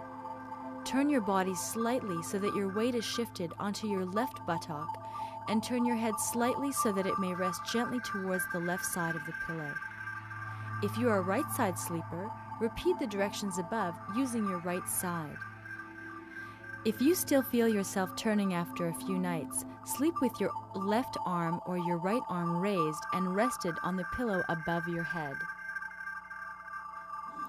The way we sleep is a life-formed habit. Do not be discouraged if it takes you some time to get used to a new position. Tell yourself before you go to sleep, "I sleep on my back now," and you will find it much easier.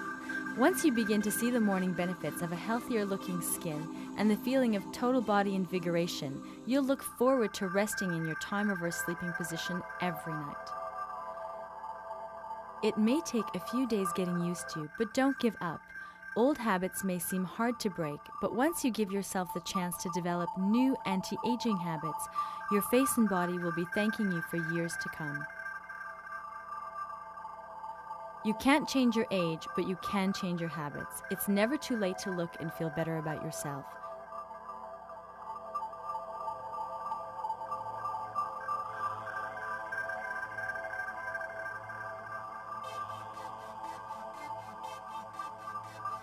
The customer service number is found on the back of all of your Time Reverse products. Call 1-866-697-4719 for all of your questions and concerns. You're watching Sleepcore, media for insomnia.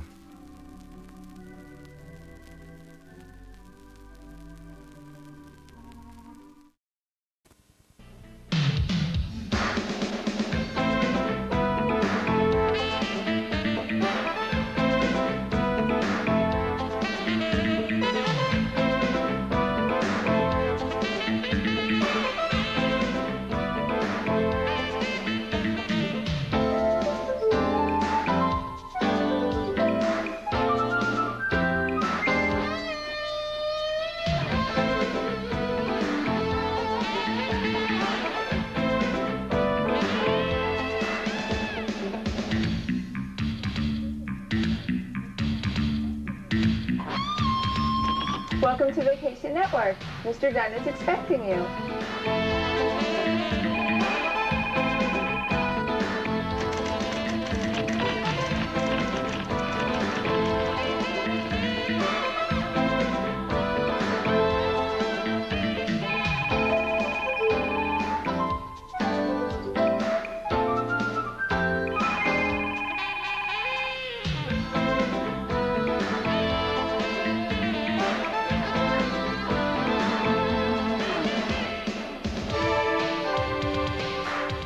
Hello, I'm Chuck Dunn, President of Vacation Network.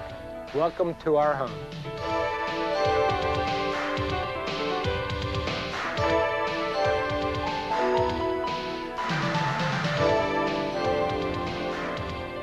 During the next few minutes, we are going to tell you a little bit about our company, introduce you to some of our people, and show you why Vacation Network Incorporated is one of the fastest growing firms of its kind. So relax, lean back, and let the magic of video bring you into our world.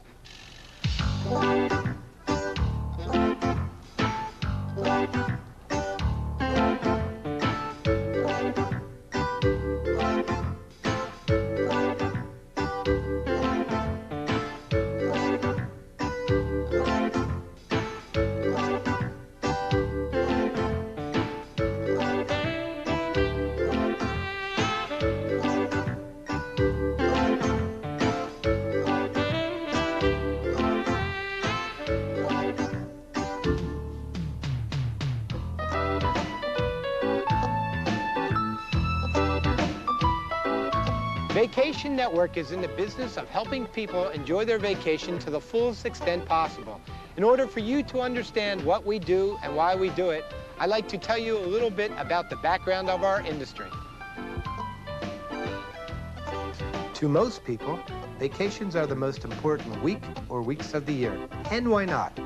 We work all the other weeks just to enjoy these few days in the sun, in the mountains, or in faraway places.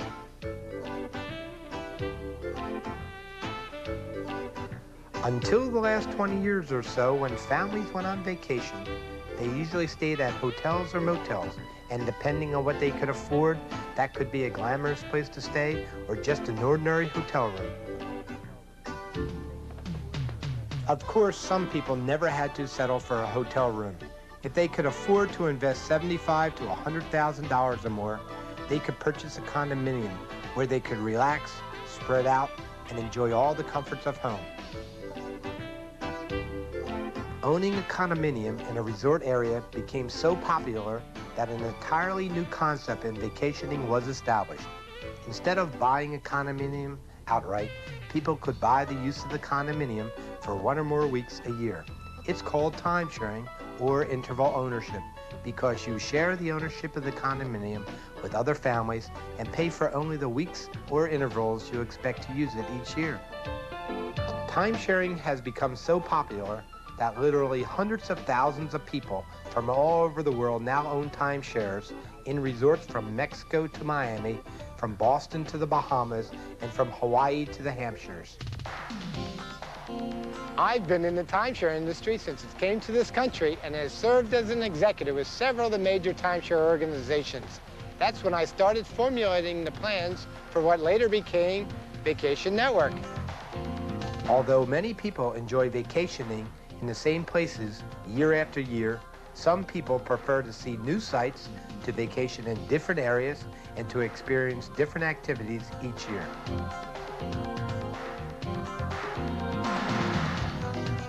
That gave birth to exchange organizations, and although there were several of them, they had cumbersome rules and charged membership fees, and I figured there had to be a better way. That's why I started Vacation Network. It gives timeshare owners a simple, easy way to deposit the time they have coming in their home resorts and to exchange it for similar accommodations around the country or in other parts of the world. With all of its benefits, there are times when families simply cannot continue their timeshare ownership. As families and circumstances change, timeshare owners may wish to rent or even sell their timeshares. That's why Vacation Network offers extremely effective programs for people who wish to rent or sell their property. Because Vacation Network is not a real estate broker, we do not charge commissions or fees.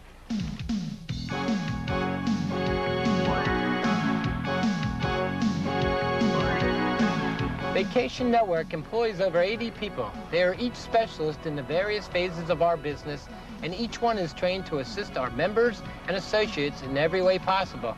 Let's meet them.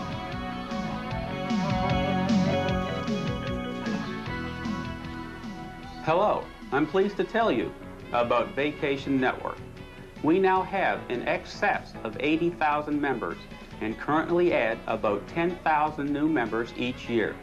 That's a growth rate of approximately 13%, which people in the financial community consider extremely strong.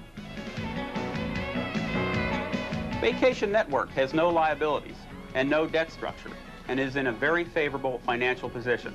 As a matter of fact, we invest a substantial portion of our profits in telecommunications and data processing equipment to serve our rapidly growing client base.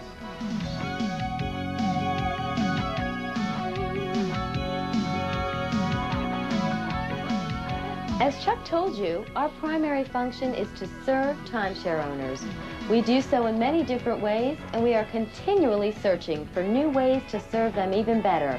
We conduct research programs and test market new services aimed at helping not only the timeshare owner, but the general public to get the most for every vacation dollar they spend. In my opinion, that's an important reason why Vacation Network is growing so rapidly.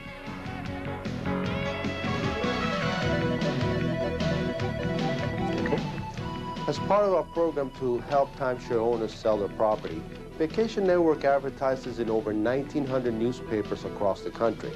Our ads appear in USA Today International, which reaches approximately 60 countries around the world. In addition, we mail on the average of 30,000 direct mail pieces each week, all aimed at bringing buyers and sellers together. Obviously, the lifeblood of this organization is its members. Bringing new members into the Vacation Network family is a responsibility of my department. We serve timeshare owners all over the world and have specialists for each region that can speak to timeshare owners, prospects, resorts, and brokers in their own native languages. Oh, thank you. A large percentage of our new members come from referrals. We receive over 300 calls a day from timeshare owners referred to as spa resorts. It takes a staff of 5 just to handle these calls. Most resorts refer to Vacation Network because we satisfy our members. I do believe that speaks well for our company and our reputation. Our company has a network of over 180 registered real estate brokers throughout the United States and Europe. They help buyers and sellers with the purchase of our members' timeshare and campground resales.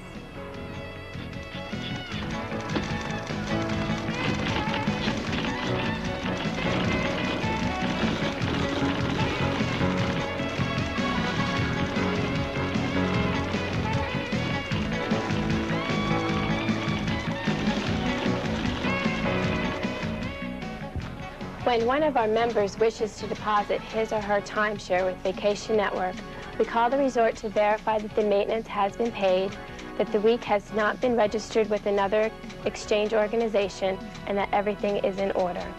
We help members exchange their timeshare week for accommodations in other areas. Presently, we offer members a choice of over 1,900 resorts all over the world. We make all of the arrangements for the member. We send them a written confirmation and follow-up to make certain the member is completely satisfied. Everyone at Vacation Network is involved with customer relations. My staff is responsible for helping members with paperwork or any other problem they may have. Also, my department provides resale members with progress reports. Selling a timeshare on the resale market can be difficult, but we do everything possible to make it easier for our members to resell.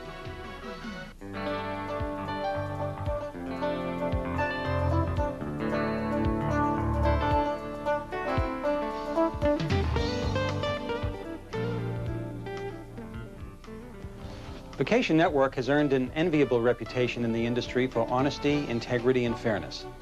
As the company's in-house legal counsel, I strive to keep abreast of the ever-changing laws and regulations that create opportunities for Vacation Network to benefit you, its members, in the most efficient way possible. And now I'd like to tell you about an exciting new program from Vacation Network. It's called the Consumer Discount Club. It offers people who do not own timeshares the opportunity to enjoy deluxe accommodations at extremely attractive rates, plus many other valuable and money-saving privileges. Now that you know why Vacation Network was formed, who we are, and what we do, I'd like to invite you to join our family.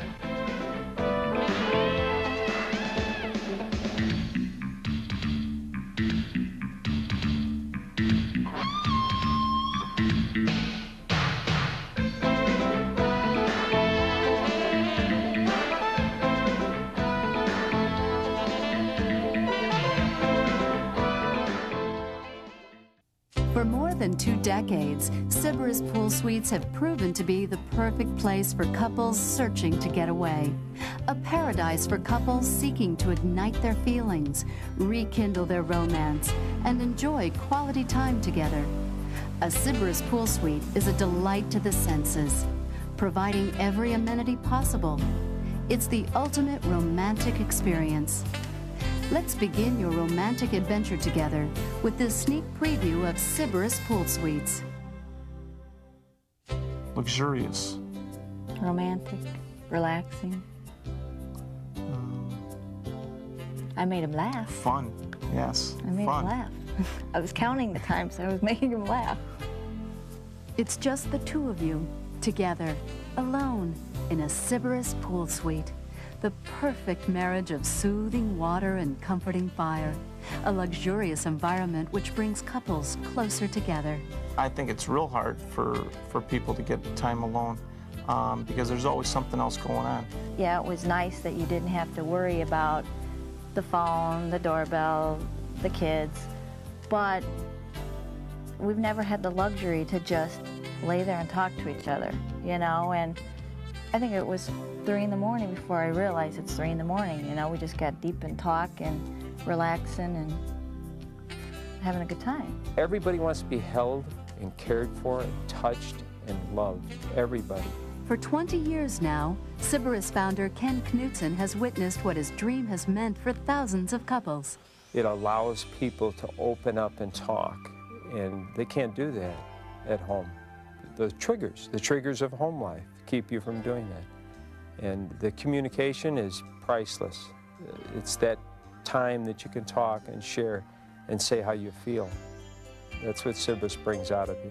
Sometimes when you have children, it tends to make the relationship sway away, you know, and the Sybaris is more like an opportunity to make things back romantic and just bring things a lot closer together, you know, as far as your relationship is concerned. It can do a lot for one night. One night can do a lot for a person that hasn't been alone in a long time, and that's our problem. Oh, it's a place for rejuvenation of a relationship. It's a place to perpetuate, maintain that feeling that you desperately want. Sybaris Pool Suites. From the elegance of the Whirlpool Suite to the extravagance of the chalet, it's a tropical getaway that's close to home. As soon as we walked in, our eyes just widened and our mouths just dropped. They had the lighting just right, all the lights were dim, the fireplace was on, and it was just very romantic. I mean, it was just beautiful, and someone really thought about every little detail, you know. Towels by the pool, towels by the whirlpool, towels by the jacuzzi, towels in the sauna. Robes on the bed. Terry cloth robes. It was like, let's just even a corkscrew by the glasses. Glasses. The ice bucket. Yeah, someone thought of every detail, but it was just, you didn't have to worry about creating the atmosphere to have a nice one-on-one conversation. You know, you didn't have to worry about soft music or, you know, candles or anything. It was like everything else was taken care of for you. You just had to worry about each other. It's really a class place. I mean, this guy who came up with this idea, I think he thought about the everyday guy who wanted to get away and just enjoy himself, even if it was nothing for but a day or two. When you walk into a Sybaris room, the room is so opulent. A blue water shimmering with lights fractured through it, off the ceiling, a fireplace flickering, soft lights under the bed, soft music, the room smells beautiful, palm trees, a Hawaiian sunset in the room. Every trigger there tells you pleasure, tranquility, a remote island, you've shut out the world. Wow. You know, I want a room like this at home. Can I build this at home? If you ever build a home, this is like the kind of master bedroom we've got to have. I mean, I was amazed. Here's a place that you don't come in and just get some rinky-dink cassette player. They give you a stereo system. CD. I brought my CDs because, you know, I love jazz. I mean, you get the movies. You get, I mean, this is, where's this guy Ken at again? I want to shake his hand for coming up with this concept because now I have a way, right here, I got a way to deal with all that. It's the old Sybaris move. That's a result of 20 years. 20 years of evolution. And only the wealthy seem to have the opportunity, like lifestyles of rich and famous. And you look at these things, no one that I know has a bedroom with a swimming pool in it. Not even the richest of people. It is your own swimming pool. It's not like shared with everybody else. This is your own. Total luxury. People think that the pool is a small, like little pond pool. This is it's a lake. This pool is a lake. The sparkling waters of a Sybaris pool suite. continuously tested 24 hours a day with state-of-the-art diagnostic systems that monitor and balance the pool. And as I was lounging by the pool and just relaxing, drinking my wine, you know, it's like, do the rich people appreciate that they could do this any day of the week, you know? It's like, we're really lucky, you know, to just get away, have each other. It was relaxing. It was getting acquainted. I think it was... It was immaculate. Yeah. It was impeccable. The room was just spotless. Everything. Words like immaculate and impeccable describe the care and attention our suites receive. Our suites are meticulously cleaned and detailed, and each suite receives a thorough top-to-bottom final inspection. First time we stayed in the regular swimming pool suite. Yeah. And then we had the one with the whirlpool. Then we had the deluxe the second time. And the next time, I think we're going for the chalet, so I can pull my Explorer right up into the garage, and I can get out of bed, slide right down into the pool. I don't care what anybody says. That's worth it if you want to be able to do it, but just one time a year. It really is. Sybaris Pool Suites, a dream 2 decades in the making. 4 convenient locations today, but it all started 20 years ago in Downers Grove. We currently have 2 swimming pool suites at the very entrance, the beginning. And then it has a series of whirlpool suites. There's 8 whirlpool suites, private individual cottages. Then it has 3 deluxe whirlpool suites and 1 top-of-the-line, one-of-a-kind deluxe swimming pool suite, of which it's a 2-story swimming pool suite, where the bedroom is cantilevered over the pool. And the waterfall cascades down in front of the whirlpool that's up on the upper loft, and it's a very special room.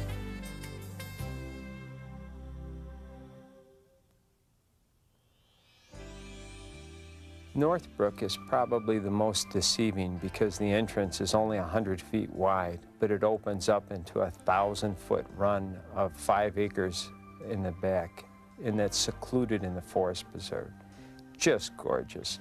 So as soon as you check in, you'll go through a guard gate, little entrance, and then you'll go winding through the forest preserve, and the trees surround the entire property. It's magnificent. On the Northbrook property, each building is its own separate cottage, and it makes a little special touch out there.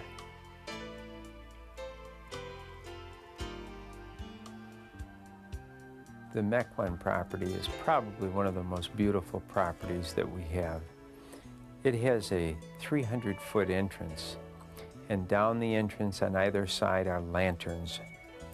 To the left is a magnificent farmhouse, an old country farmhouse that was built in 1869. In 1909, it was converted into a restaurant. Since 1909, Wolf's Island Restaurant has been known as the place to go for an intimate dinner, cocktails and dining, the best food that you could have. In every single square inch of the property, you can feel the history and enjoy the warmth. The restaurant is a perfect complement for your stay at Sybaris. You'd want to have room service delivered to give you the privacy, or you may want to take a short stroll across the yard and dine in the gazebo or in one of the beautiful dining rooms to have a cocktail and dinner over candlelight. Just perfect for a getaway. And then to the right of that is the country-styled motel rooms.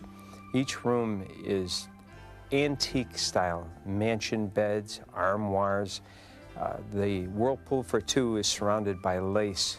The bedroom has a large picture window that goes out onto a private deck. And then you have a Dutch double door, so you can have a door in the front, a door in the back, and the wind blows through the room. It's just a magnificent room. Out on the deck, you have a Weber grill. And then in the courtyard is a gazebo, a pond, and a trail that you can walk through the property on. Then surrounding that particular piece, we have the swimming pool suites, where we have the deluxe whirlpool, the swimming pool, deluxe swimming pool, and the chalets.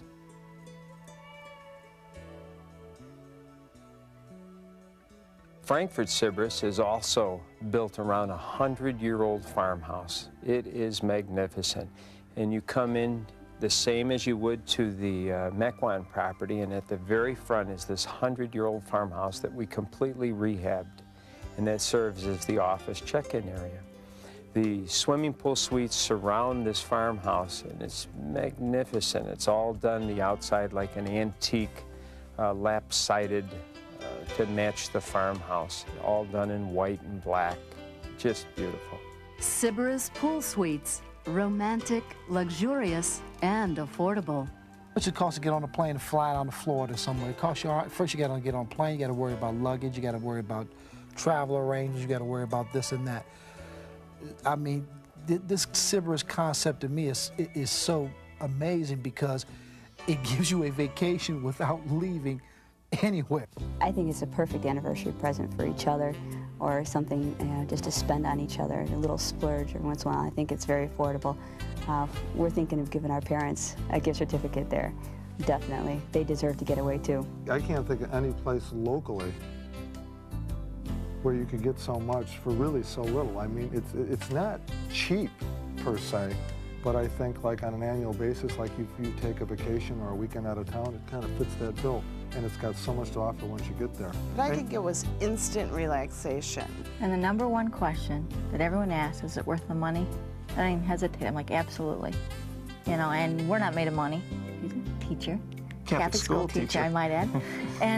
But absolutely. And we were talking about, I said, we have to go back for our next anniversary. We just have to do it. At each Sybaris location, our front desk staff is committed to your complete satisfaction. At the front desk, ask about our gift certificates for your next special occasion. Also available at the front desk, a wide selection of videos for your viewing pleasure, from nature's landscapes to relationships and intimacy.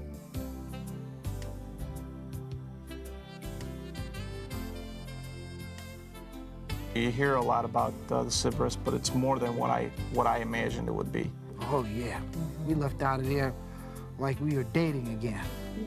Yeah. That's exactly how we, cloud nine. It's like a tropical paradise, really. It is. You gotta try it. I mean, you just got to try it. You gotta experience it.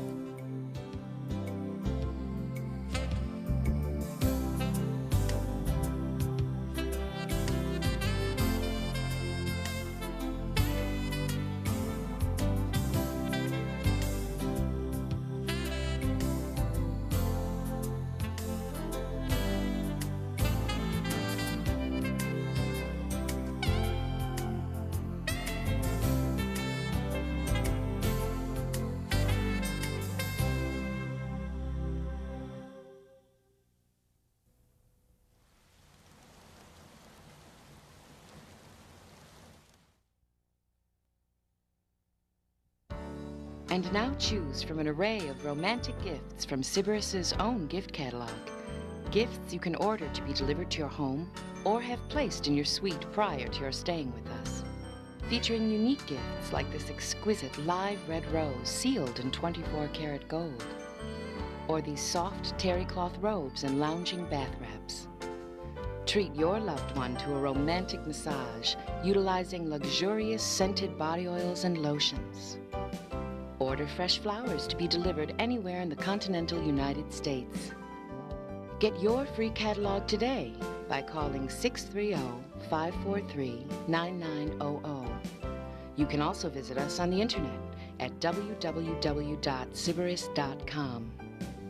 Beautiful gifts that enhance romance and intimacy just for the two of you.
You're watching Sleepcore, media for insomnia.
Suppose I ought to worry, dear, seems that it should be.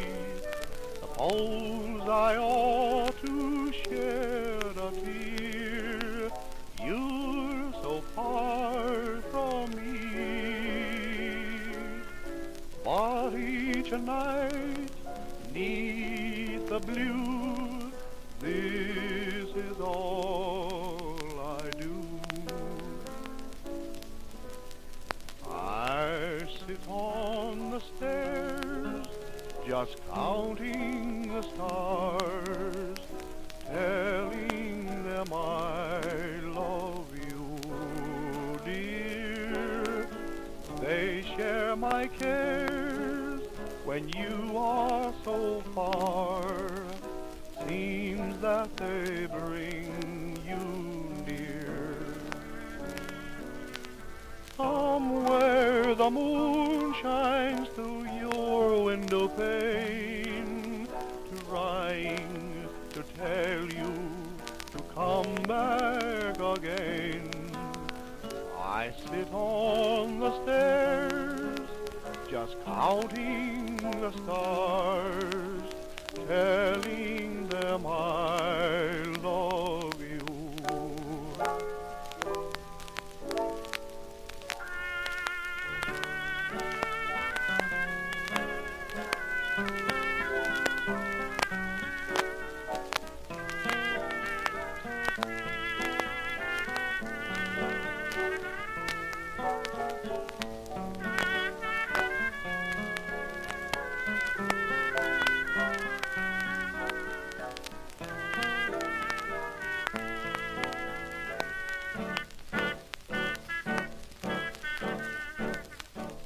Somewhere the moon shines through your window pane, trying to tell you to come back again.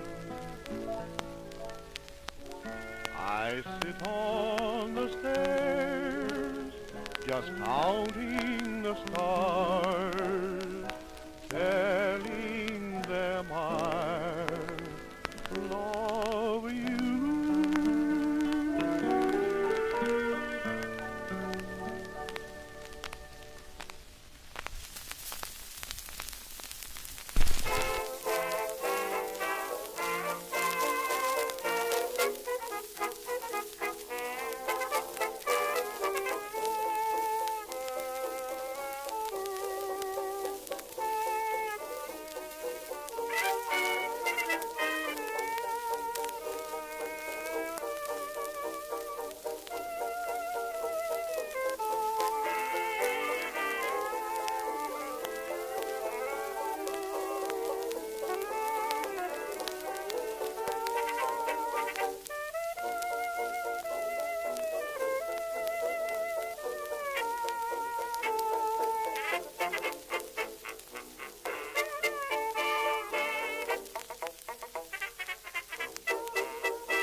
the bees don't count, the summer breeze and the trees don't count when you're counting the stars alone. And Lover's Lane, that shady lane, somehow it seems to be there in vain when you're counting the stars alone. I find all nights are love nights, to others I see. To them the stars are love nights, but they're just stars to me. The good old moon, its beams don't count. You dream and dream, but your dreams don't count when you're counting the stars alone.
Armstrong reported back when he received the good wishes. Thank you very much. We know it will be a good flight. Firing command coming in now. We are on the automatic sequence. We're approach goal on Apollo 11 at this time. The vehicle starting to pressurize as far as the propellant tanks are concerned, and all is still go as we monitor our status for it. 2 minutes, 10 seconds, and counting. The target for the Apollo 11 astronauts, the moon at liftoff, will be at a distance of 208. 3, 2, 1, 0. All engine running. Liftoff. We have a liftoff. 32 minutes past the hour. Liftoff on Apollo 11. Tower cleared. Okay, we got a roll program. Neil Armstrong reporting the roll and pitch program, which puts Apollo 11 on proper heading.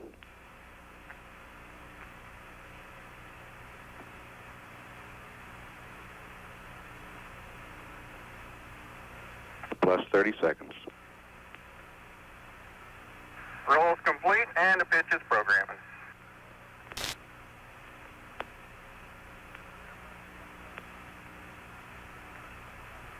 One Bravo.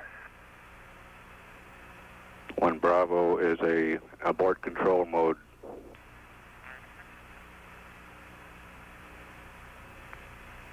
Altitude's 2 miles.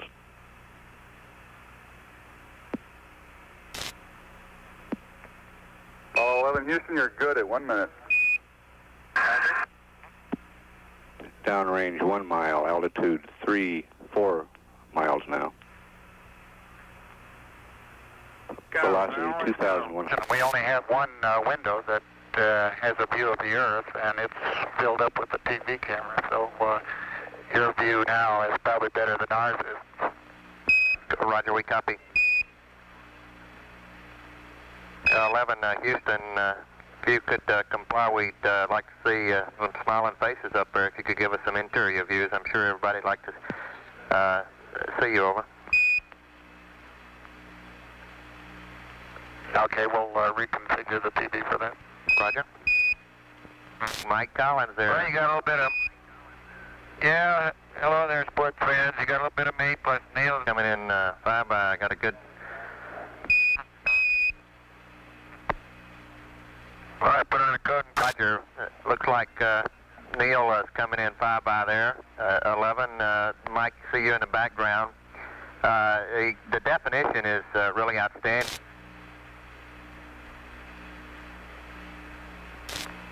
It's disappearing up into the tungsten and the telescope that we used to take sightings with.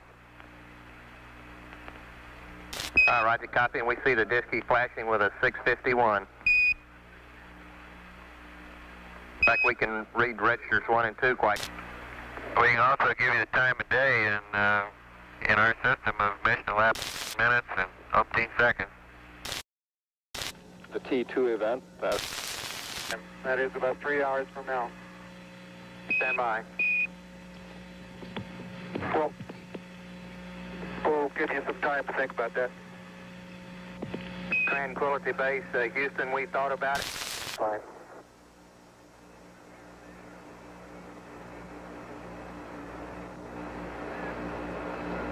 I'm going to step off the limb now.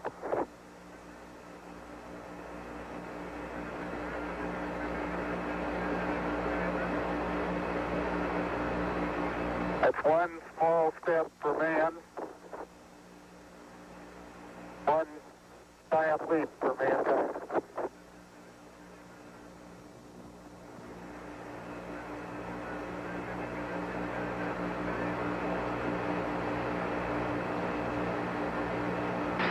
Houston, were you able to record in a documentary way where the two samples were taken?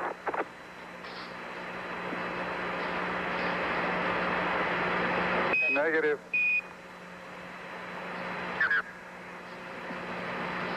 Now, I didn't get a stereo pair of those two, but they're right in the vicinity of the solar wind.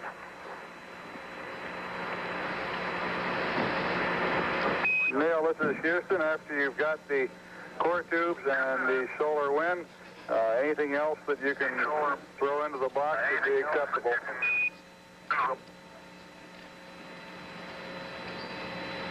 I do.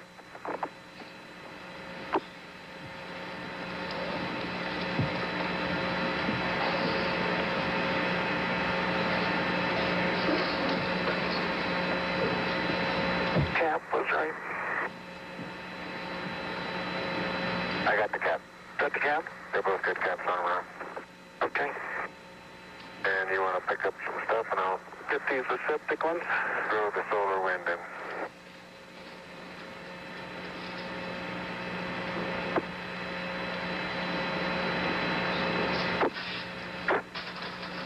Remember, as you see them almost soaring about there. Buzz Aldrin retrieving the solar wind experiment.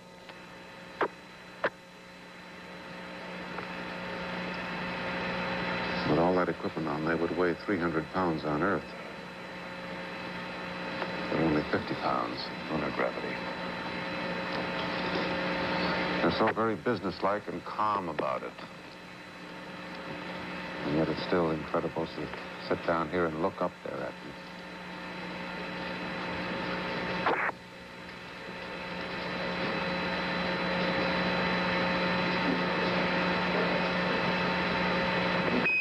Buzz, this is Houston. It's about time for you to start your EVA closeout activities. EVA closeout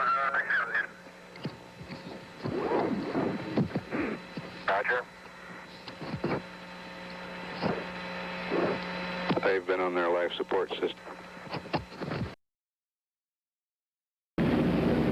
Deployment of the handrail, a handrail which comes out, extends from the spacecraft that he can hold on to as he maneuvers around the spacecraft. Okay. This is from Mission Control Houston of Cernan's heartbeat, the determining factor as to how much of this workload he can carry in space. A long way back to that handrail. Yep.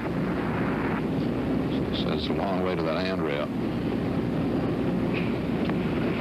Now he's attaching the camera, which will face forward, as you see there. That head you see in the screen there is that of flight surgeon Charles Berry.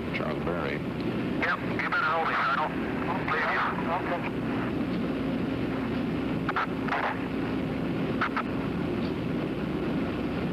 The man you see in that spacesuit is Miles McClure, battle engineer. There to get at these things to the handrail so far back. I think.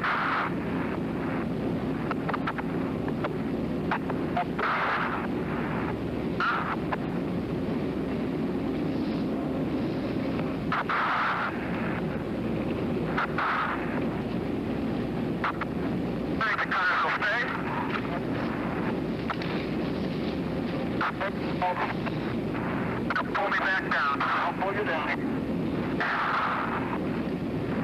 Okay. Pull me down some more. Okay.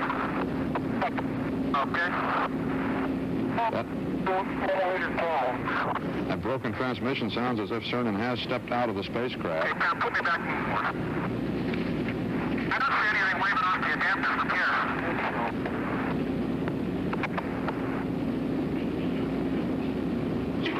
Telling Stafford to hold me down, which I assume would be holding the umbilical down and keeping me from floating free. Okay, let me try these double. Okay. Hold the camera, now let me check the settings again, Tom. 6 frames per second, 200. And F16, huh?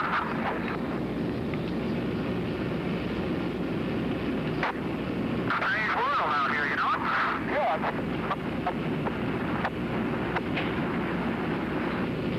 You're listening to the conversation between Cernan, floating in space now outside of his capsule. That's nearly as we can get to my indication, and with our simulation here, of course, he's talking back to Stafford, and that radio command link. Actually, I had it in, but it wouldn't snap down. Okay. Actually, it's a link along that tether line you see there, 25 feet of umbilical cord. That contains the life support system and communications link from the spacecraft life support system out through that chest pack. Down, Tom. Down. Put me down. Okay.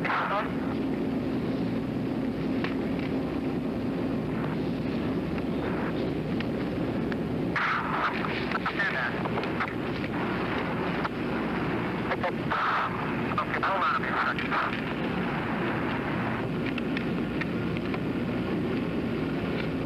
Well, we haven't been able to clearly determine it from the rather garbled conversation we're hearing, we're listening in on between Cernan and Stafford. At this point, he should be attaching that tether out there so he won't float too far free and it won't tangle. That's it, but it's in. Okay, Tom, let me turn around before I pull that leg down.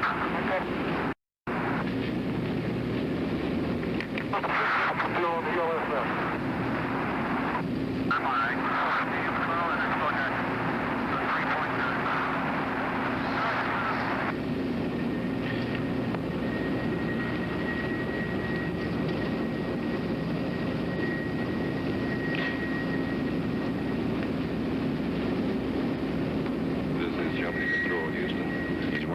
Gene Cern going about his duties in a very businesslike way, it sounded to us here on the ground. The communication a little choppy to start with. They improved as we moved through the center of the Hawaii circle. And we lost acquisition about a minute ago. We should pick them up again in about 2 minutes via California. At 49 hours and 26 minutes elapsed time, Gene did retrieve the S-12 micrometeorite impact emulsion dish. He also deployed the handrails about 2 minutes later. And he noted it was quite a distance back to the handrail. He seemed to have a little trouble setting up his EVA 16mm camera. And now we have reacquired via California. Let's go back to the spacecraft. Okay, let me take a breather here, son. We should have steady transmission and good transmission.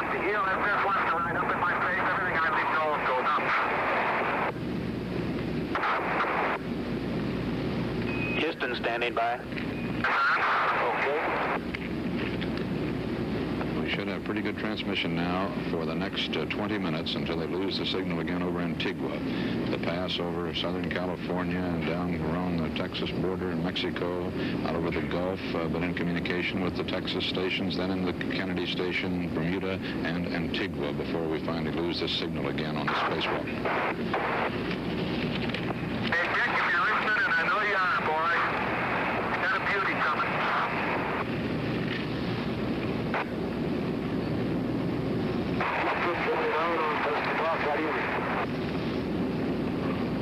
We're reading you loud and fairly clear, Tom.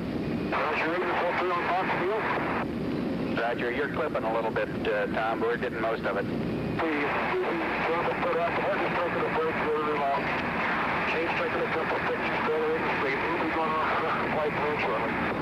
Very good. Cernan at this point should be attaching that mirror. Okay.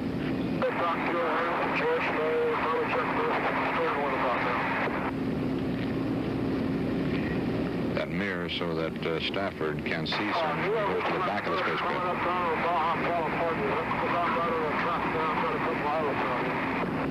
Yeah, that's right, Tom. You're hearing mission control in Houston speaking directly. Feels real good in the ELSS. Temperatures are good, food pressures are holding real good. Houston, roger. Mission control talking to Command Pilot Tom Stafford, who says that Cernan's chest pack's working well.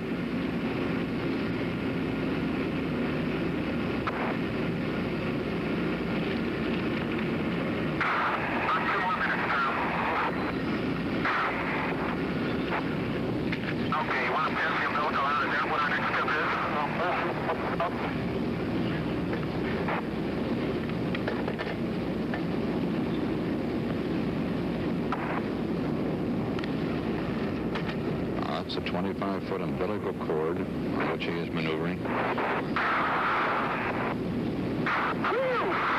He is not... I can see Edwards and I can see the island.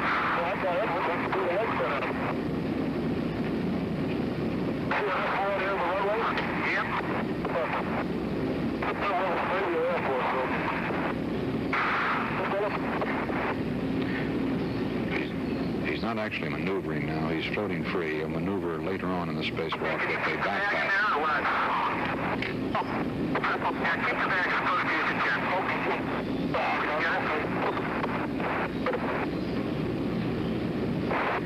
I suppose you heard Cernan say you can see Edwards Air Force Base below him, see the islands off the coast of California. His first comment when he stepped out there was, it's wild out here. California. Yeah. Okay, can you pull that in anymore?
The sun, if seen from its nearest star neighbor, would appear as a bright star among thousands. And from that neighboring star, traveling at the speed of light, it would take more than 4 years to reach the solar system.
.5 billion years ago, the sun and its planets were born when an immense cloud of hydrogen and cosmic dust began to condense.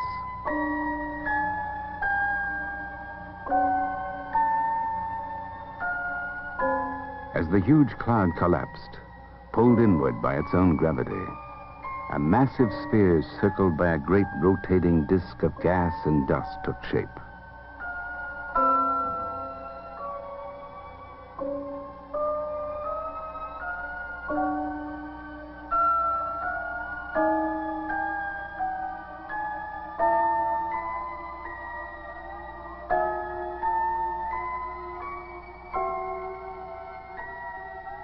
As millions of years passed, pockets of whirling matter in the disk consolidated. When the central sphere, heated from the energy of its own collapse, reached 1 million degrees, nuclear fusion was ignited.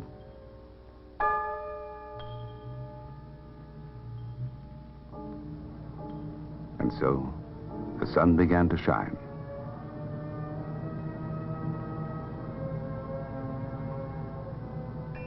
The young planets emerged, bathed in radiant sunlight.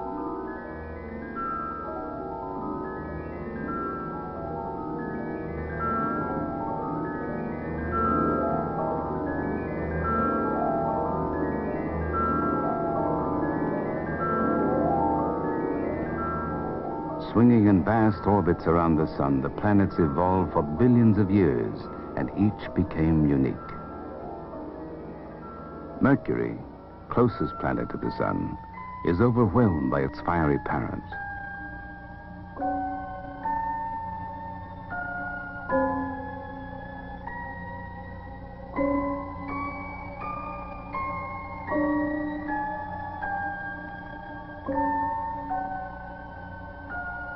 It is thought that the sun baked away half the original substance of Mercury.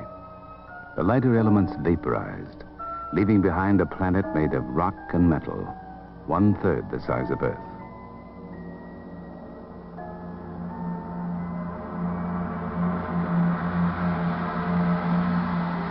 With no atmosphere or erosion, craters left by crashing meteorites remain fresh forever.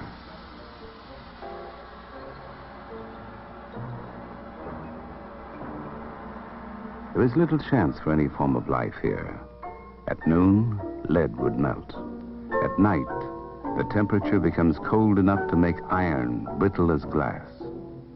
In the black sky, we see the neighboring planet, Venus.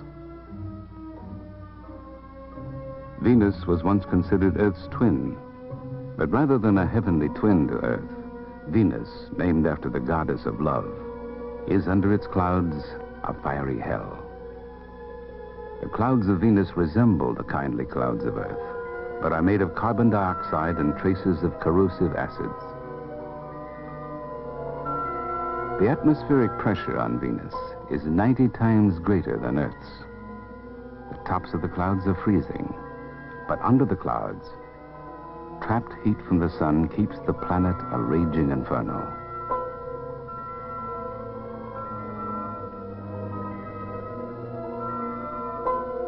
it is unlikely we will ever find any evidence of life on Venus, past or present. For if living creatures ever walked this planet, both they and the cells of which they were made would long ago have been scorched beyond recognition.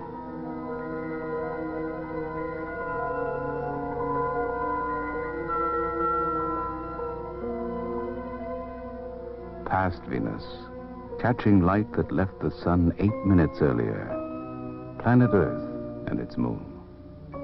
One can imagine travelers from another planet wondering if they might find beings similar to themselves here, or any signs of life, even a few quivering cells to relieve their loneliness.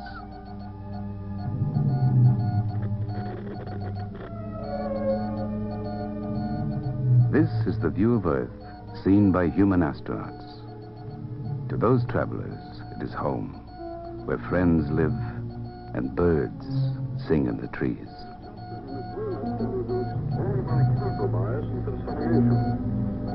The chief issue is that of mining the deep seabed, where treasures and minerals lie exposed to any technology that can scoop them up.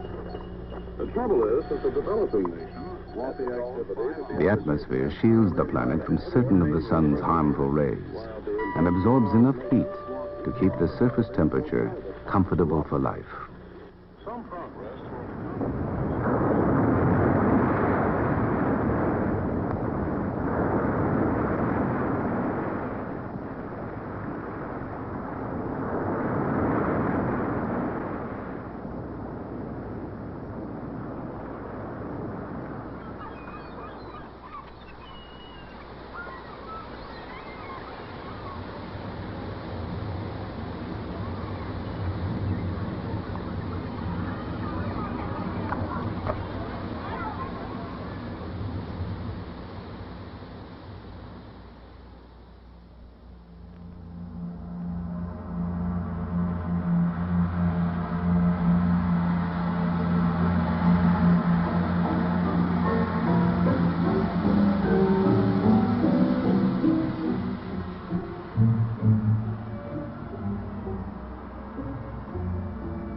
Our moon, about 1/4 the size of Earth, is large as moons go.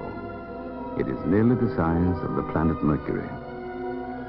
Its surface is mostly lava, dust, and various kinds of rock, formed by the shattering heat of crashing meteoroids.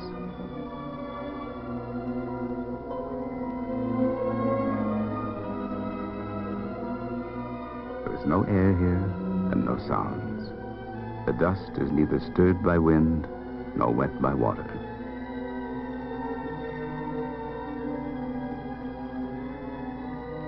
A footprint left here will remain undisturbed for millions of years.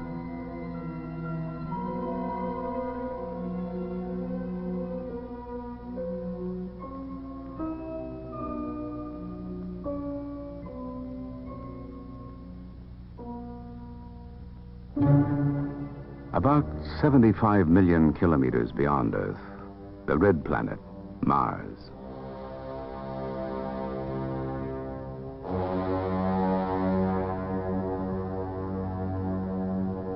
Some had hoped to find Martians digging canals and managing vast farms. But as far as we know, there is no life on Mars. The planet does have seasons.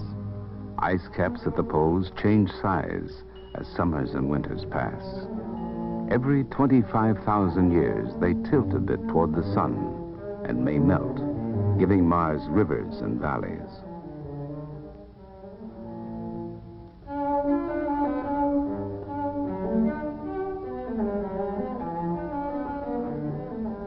The atmosphere on Mars is a near vacuum, 200 times thinner than Earth's.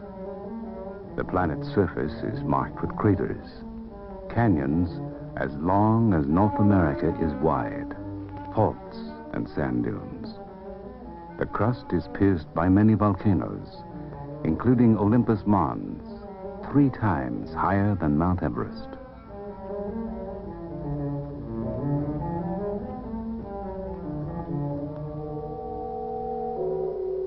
The thin atmosphere is easily penetrated by ultraviolet rays from the sun, deadly to all but the most hardy microbes, and there is no oxygen.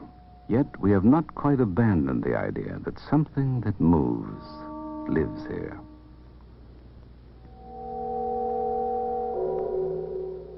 Mars has two small moons, Phobos and Deimos. Phobos, the larger of the two, is 17 miles long, or 30 kilometers.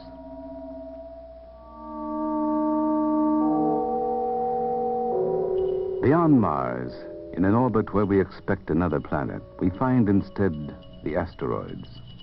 Thousands of pieces of metallic rock, raw materials perhaps for a planet that was never born.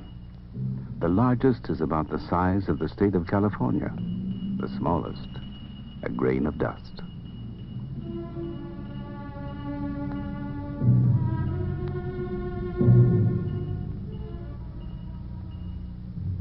Farther out from the asteroids, the largest of all planets, giant Jupiter, ruling 14 moons.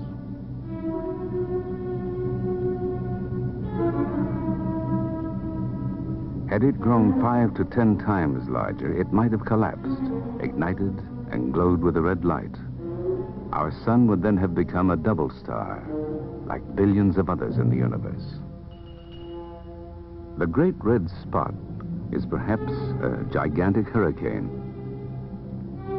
The Earth would easily fit inside this red spot.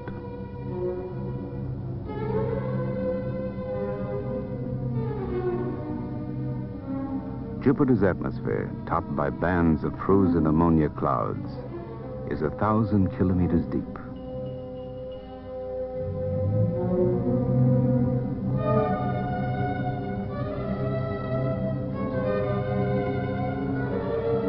Below the atmosphere, hydrogen, compressed into a liquid by the sheer weight of the gases above it.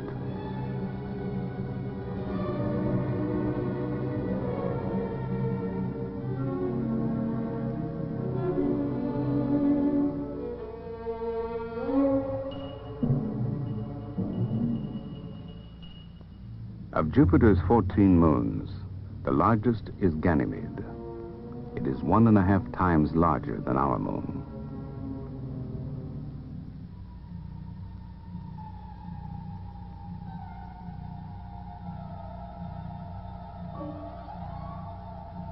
Moving farther out, light from the sun grows dimmer, and distances between planets grow greater.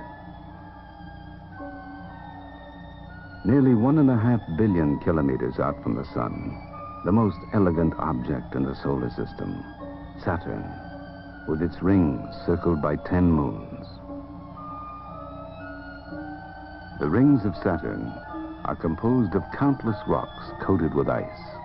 They are so thin, distant stars can be seen through them.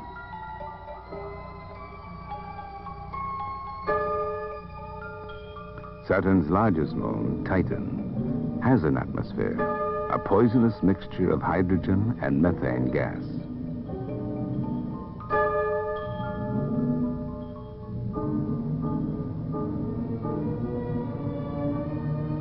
Far beyond Saturn, the third of the giant gaseous planets, Uranus, girdled by 5 rings. Uranus is 4 times larger than Earth. Its surface is veiled by clouds of frozen ammonia.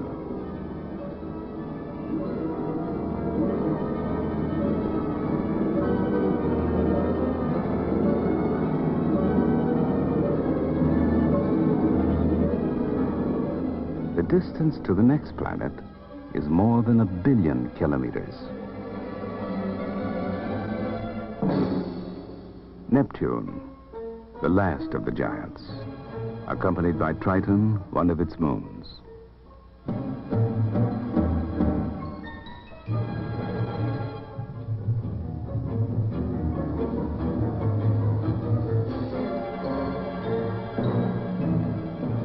Triton is perhaps the largest moon in the solar system. It orbits so close to Neptune, it is expected to crash within the next 10 to 100 million years.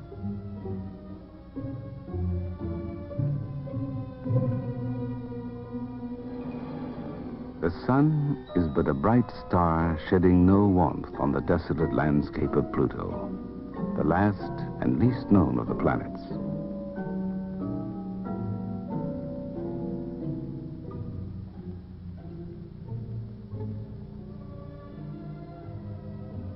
Moving on, we look back to see Pluto eclipse the sun. We are now on the outer edge of our solar system. It takes light from the sun 5 hours to reach here, and more than 4 years to reach the nearest star out in space. It is probable that many of the billions of stars in our Milky Way are orbited by planets.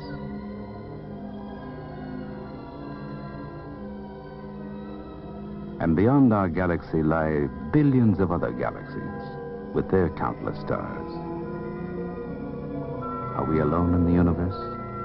Or are there beings on some distant planet watching the night sky, wondering, imagining of all things, us?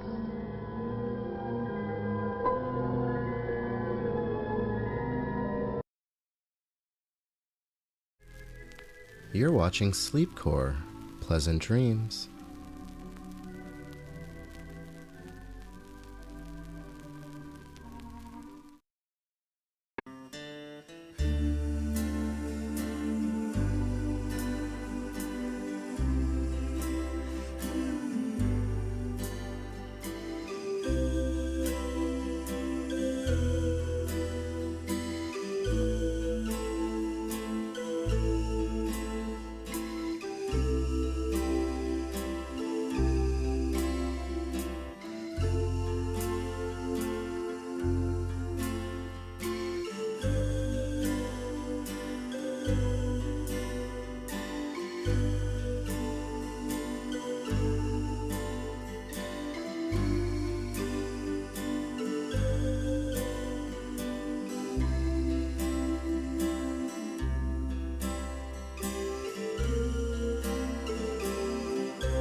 at 7 p.m.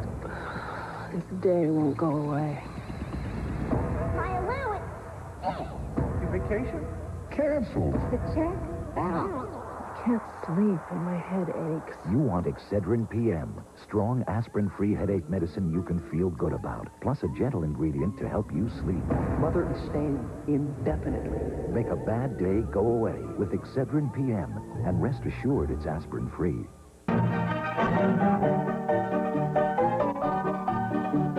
Overnight, that was 4 above average. Liverpool saw 12 to 17, Richmond 12 to 17, Wollongong 12 to 17, and we had a low quality air reading today at 23, a medium reading tomorrow. Now, on the map, we'll see all the cloud that's coming across, and there it is pushing down. The heavy cloud with most of the rain is continuing to slip away to the southeast, but the cloud that's coming up the coast with this high that's ridging there is carrying a little bit of rain, but it's tending to drop it on the western side of the mountain. So if it keeps doing that, we will have a dry weekend, but still get quite a bit of cloud around. But this low is here is what we're watching. It's going to move into the into Bass Strait rather at the weekend, and that will bring wet conditions on Monday if it continues on that course. Around the capitals tomorrow, Sydney's looking good as far as temperature with 21, fine and 22 up in Brisbane, rain down in Canberra, fine in Melbourne and Hobart, rain in Adelaide with that low there, fine over in Perth, cloudy in the centre, and as always this time of the year, fine in Darwin. Now, tomorrow in Sydney, well, we'll have a cool to mild day after a cloudy night that will again be reasonably warm. It'll be a mainly dry day, sunrise 6:59, sunset 4:53. Wind and waters, well, much the same as today, quite calm. The seas are down at the moment, and there are the principal tide times for tomorrow.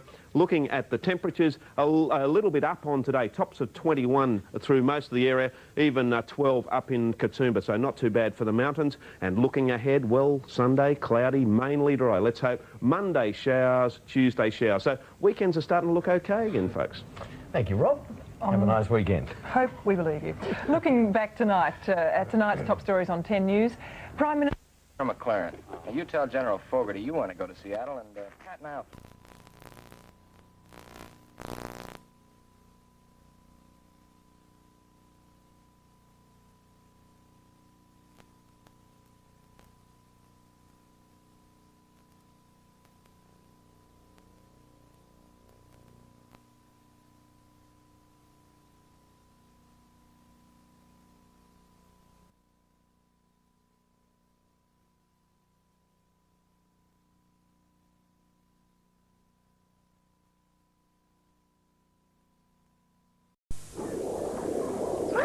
Alto.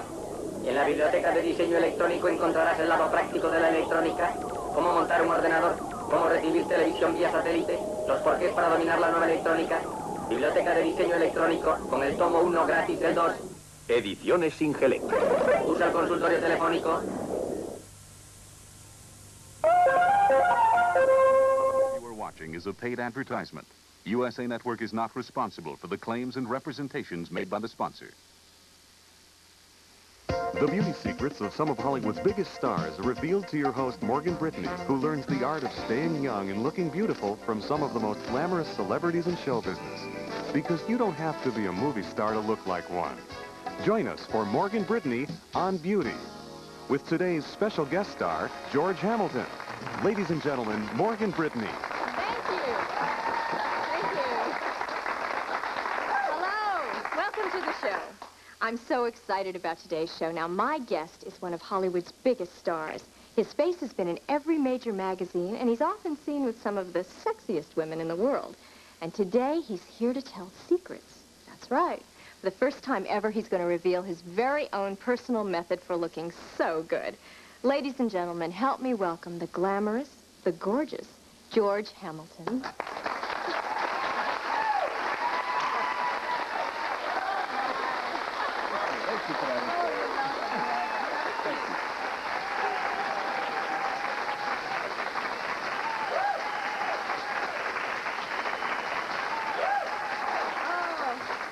George, this is a real treat to have you here today and publicly reveal your beauty secrets, your secrets for looking so great. Well, it's nice of you to have me. You know, a lot of people ask me advice, and I try to give them advice, and I've had a few years of experience. I think probably nowadays people are really interested in youthful-looking skin. You do stay out in the sun a lot, but you look great, so you appear to be doing something right. I've always tried to be, you know, reasonable about it, have balance about it. I think it's safe sun, I guess, more than anything else. You know what I should look like. There's been some great things written about you. Like I said, you've been on the cover of everything. Well, there was an article in Vogue not too long ago that was a terrific article about your lifestyle and everything, but there was one thing on ledge or something. Would you tell us I was a bit about depressed, and I thought I'd commit suicide. No, you were looking for sun, right? That's right. It's true. I am a maniac for sunshine, and it was one of those days in June where you expected sunshine, and it just wasn't there. Mm-hmm. And I was sitting in my room, and all of a sudden I looked out on this balcony, and I saw on the ledge, if I climbed around, and the clouds just parted just right, that I could probably get maybe a half hour of sunshine. So I quickly jumped into my little bathing suit, grabbed my reflector, and ran out on the ledge. Oh, no. And what happened was that I was sitting there on the ledge perfectly, sitting next to an albino pigeon. When all of a sudden I looked down, and there was this little lady down there looking at me, and she had hair kind of straggling, little hat, and she said, "What are you doing then?" She said, "You're trying to kill yourself." I said, "Ma'am, would you mind being quiet?" She said, "Look at him, he's trying to kill himself." With this, I said, "Shh."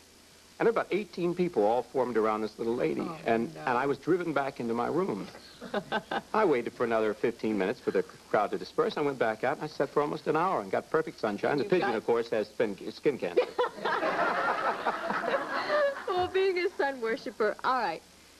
You're out in the sun. You have a great-looking tan. How do you look so good? How do you look so young? The rest of us would look like leather. Well, I spent a lot of time in Florida, and actually, when I went to school, I'd go 4 days to school, and 3 days I'd sit on the beach. Mm-hmm. So finally, after a few years, I started realizing that what I was doing needed some sort of protection. And I was finding things that other people really didn't know about. Aloe vera was not something really dealt much with in those days. And I, of course, found it, and it grew in the backyard, and we just broke it open and put it on our face. You mean even as a child, you were interested in skincare? Oh, I sure was. My father was the head of cosmetics, was really the head of Elizabeth Arden, ran Elizabeth Arden. And both my grandfathers were medical doctors. And so I saw enough of it over the years to understand really what some of the needs were, and I could understand what the consumer's problem was, really. So I started learning that really as a kid. So you learned a lot just through your father's work. Well, it's a lot of research, but it's a lot of common sense too. I think you have to decide in the end what's best for you, and there's got to be a balance about things in life. You know, there's too much hype out there today. George, when we found out that you were coming on the show, we asked some people about their skincare concerns, and we've got a tape of those people, and we'd like to look at it now. Okay. Wrinkles is my worst fear, and I find them every day. Isn't that everyone's fear, the fear of wrinkles and aging? And I thought, oh my gosh, I'm getting old. You're so frustrated. I ended up at a dermatologist, and I said, you know, what do? I go through all this stuff, and nothing ever works. I'm worried in the future about, I guess, wrinkles, because with having dry skin, then my face would probably wrinkle quite a bit. I've had a lot of comments lately that I'm getting crow's feet on my eyes, and I want to get rid of those. All right, we can see by that people are really concerned about their skin. But with all the information that's saturating the market, how are we, the average public, supposed to know what's right for us, what we should buy? It's a very difficult thing to know nowadays what the truth is. And I think there are too many experts out there that are confusing things. Well, the confusing thing to me is sometimes I'll go into a store and I'll end up buying a lot of different products, not knowing really what's best for me, and I'll end up spending a ton of money. I'm sure a lot of other people do that too. No one simplified it and put the most modern, the most helpful ingredients, and the ones that make you the most youthful in the few products. That's the problem. I think they've just confused the issue. Well, all right. Well, I have very dry skin. A lot of people have dry skin, oily skin, whatever. Mine is very dry, and I have always used a moisturizer, and I've always felt, I feel that I should have an oil.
For information, knowledge, or entertainment, turn on to cable television.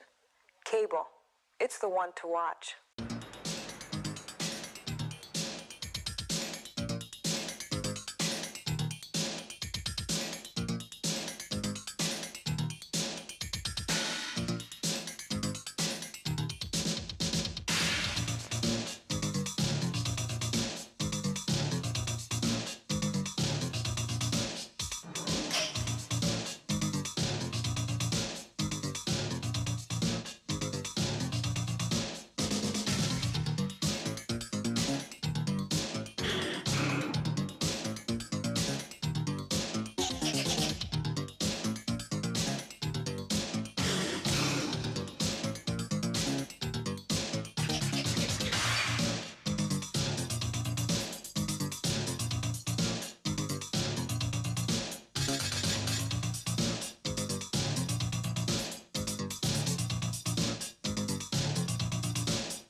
It is indeed a problem.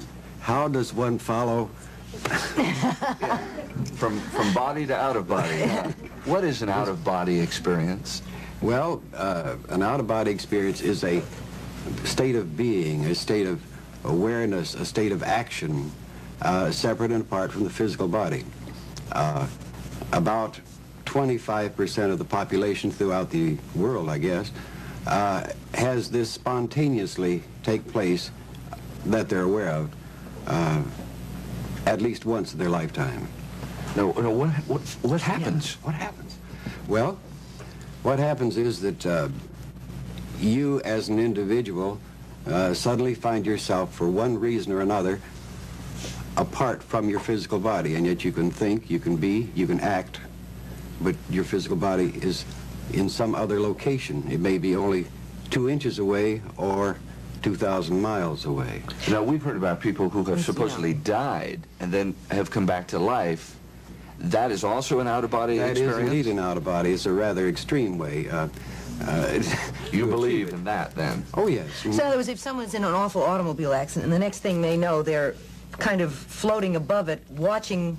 That's what we mean by a spontaneous one, as it were.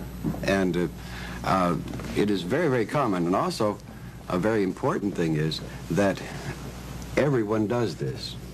The fact that you do not remember it does not infer that it does not happen. For example, during what we call delta sleep at night, which everyone goes through, is quite probably, according to our researches, the time when everyone goes into this out-of-body state. You don't remember it, but it does take place. Now, is that like a dream? No, it's something apart from a dream. It is a, there's no philosophic connotation in our approach to it, but it is somewhat a process of the recharging mechanism that you get during sleep. When you first had yours, were you frightened? I was totally frightened. Panic-stricken is a better word for it. And I went through, as a result, all the processes of medical examinations, psychiatric examinations, trying to determine why this was happening. Robert, describe for us your first body. Can you remember it? Oh, I can remember. You still look frightened. Oh, hang on. Very simple. I had been encountering a phenomenon that was like a vibration in the body, and I had gone to my doctor about it, and he had said, oh, that's just nerves and so on, and I would have to wait till this faded out, and it's not a physical vibration, incidentally. And one night I was lying in bed waiting for this vibration to cool down or fade away, as it were, so that I could simply roll over and go to sleep, because I didn't feel I should go to sleep, or couldn't, as a result of this taking place. On that particular night I was waiting, because it was a Friday night and Saturday was going to be a beautiful, bright, cold front day, meaning a good day for gliding. So I was lying in bed thinking what a nice time I was going to have that Saturday, getting into these nice thermal lifts and soaring around. That was with a glider, incidentally. And on that particular time, in the process of thinking this way, I suddenly felt something bumping against my shoulder. And I looked, and here was this, what looked to be the floor, bumping against my shoulder. And I thought, that's strange. I don't remember going to sleep. And I looked across, and I said, there's no rug on the floor. I looked more closely, and there was something sticking up out of the floor that shouldn't be there. And trying to perceive what this was, I got a real close look, and it was the chandelier. And in desperation, I realized that I was not bumping against the floor, I was bumping against the ceiling. And I flopped around in the air and looked down, and there below me was the bed, and here was my wife in bed, and here was a man in bed with my wife. Oh. And my first response is, well, this is an odd kind of Freudian-type dream. And I thought, well, I better get a good look at this man who was in bed with my wife. And I moved over a little bit closer, and with a great shock, I discovered that the man in bed with my wife was me. And then I went through this great emotional surge that I'm dying, death is here, I don't want to die, let me get back in there. And so I swam down to the body, popped in, and how, I don't know. And then I sat up in bed and looked around. Everything was quiet. My wife was lying there in bed, and I looked up, and there was a chandelier. And needless to say, I did not sleep the rest of that night. The next day, I hurried myself down to my favorite doctor, and he knew I was worried, but he couldn't find anything wrong with me. And that began the search. I fearfully tried to avoid letting this take place again, and as things do happen, it takes place again, and you have to fight the surge of panic about it. You know, I have gone to sleep many times and not remembered going to sleep. I've had what I guess we know as dreams or even nightmares, and I guess they're probably different. So how do you know it wasn't that, or it isn't that when you go in and have an out-of-body? It took me almost a year of very cautious exploration to determine that it was not a dream. How do you explore it? Well, first, you go just a little bit, and you look around, then you duck back in. Then you go a little further, as I did in the initial stages. So in other words, you have complete control of out-of-body? When you go through this in a careful process, you do, yes. I would be afraid of getting lost. Now, I know that sounds silly, but what if you went out and went around the block or something, got lost, couldn't get back? I did that a number of times. Did you? Yes. Well, see, it's not so silly. You could get lost. Oh, you do. It's amazing. For example, unless you have been in a helicopter, for example, over San Francisco at night, let's say you find yourself, if you're only 100 feet over a whole bunch of rooftops, and try and find yourself and see where you are. Do you have any questions from the audience about this? Yeah. Jill. When did this start? How old were you? I mean, was it like you were a kid? No, it did not start when I was about 40 years old. Really? And is it still happening to today? I mean, do you... Yes, in a different form. But you control it completely today, is that right? Oh, you mean, wait, you know when you're going to come out, you say, okay, tonight I'm going to go for around the block? Or... Yeah, well, I've gotten tired of going around the block. Can you go far? Far? The farthest is about, well, I've gone around the world once just for the fun of it. This time-space gets very boring after a while. So you don't only go around the world, but you actually go out of the world. Yes. How many times can you go from Virginia to San Francisco, which has been one of my common runs, before it gets boring? You like that, right? No, I just have a lot of friends here. You meet anybody else up there? Yeah. Well, yes, we do. Now, can this help people if they learn this out-of-body experience? Can it help them when they die, or they think they're going to die, or their time's up in this life? There's a major discovery that comes with the result of such activity or practice. Without any equivocation, without any going past hope, belief, faith, you know that you do survive death. This changes your overview, your perspective. You have that knowledge, and it's not a religious thing. It's not a philosophical thing. It's a very, very pragmatic thing that you do survive physical death. And you also, as it says in your book, can take terminal patients and relieve them of their pain by getting them to work This is what out we of do. body. We let them establish a beachhead where they're going so that they're totally familiar with where they're going, and then their fears evaporate completely, and they make nice, neat plans with some friends of theirs there to have a welcoming party, as it were. So you're not afraid of dying at all, are you? Well, yes, I don't particularly want to. I have too much to do here, but I'm not afraid of it. I would think I would get rather irritated that if I had to die now, I'd be irritated. Is it possible, since you've had these out-of-body experiences, you know how you're going to die? Have you seen yourself die yet? Yes and no. I should give you one illustration that is important to me. I've passed the 20-year mark in this exploration, and I think that I have done this for two reasons. One, to prove that you can do this and still stay physically alive. And the second is that you can do this and still stay reasonably sane.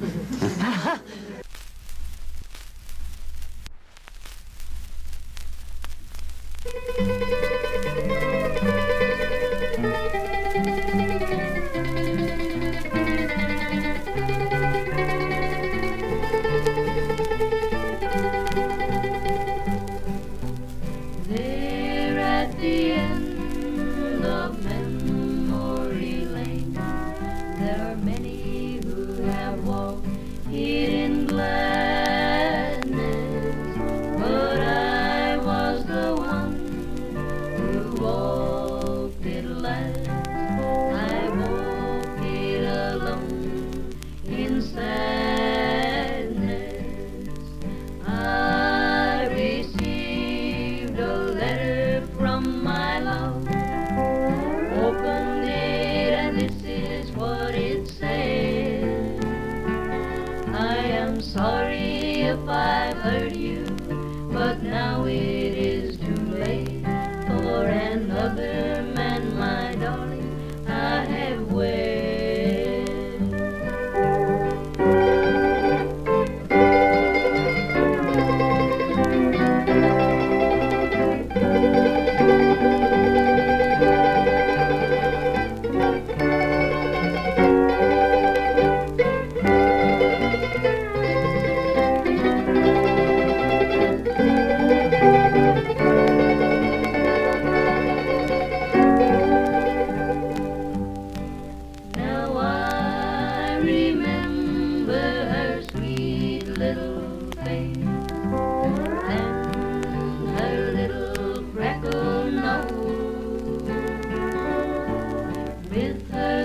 golden hair hanging down her back, tied with big blue ribbon bows. We were childhood chums together there. I loved her with all my heart and soul. But she went and married another without a thought or care, and she left me in this world alone and cold.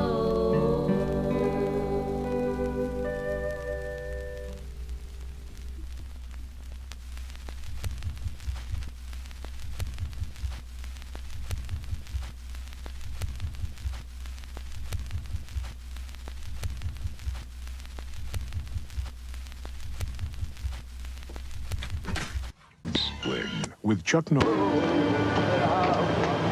Hi, Billy. And what they've done traditionally is Drive. Attack. the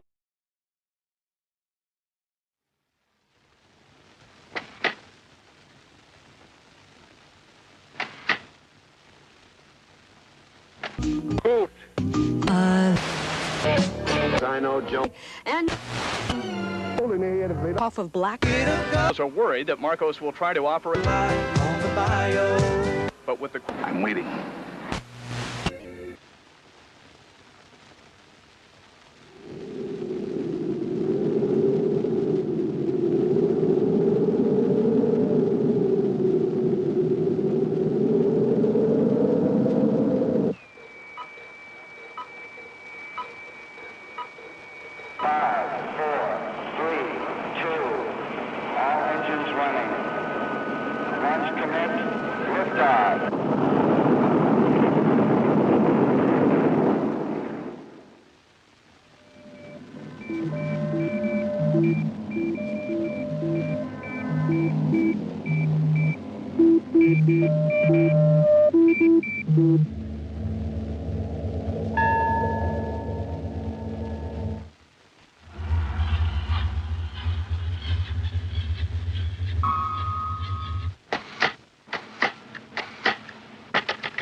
Cats Comics is your new location for comic collectibles, old and new, as well as comic supplies like boxes, bags, and dividers.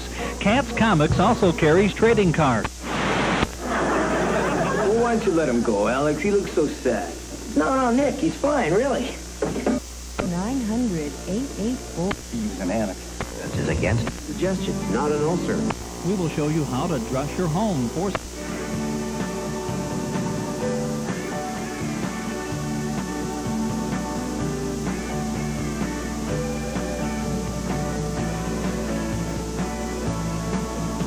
Lebanon.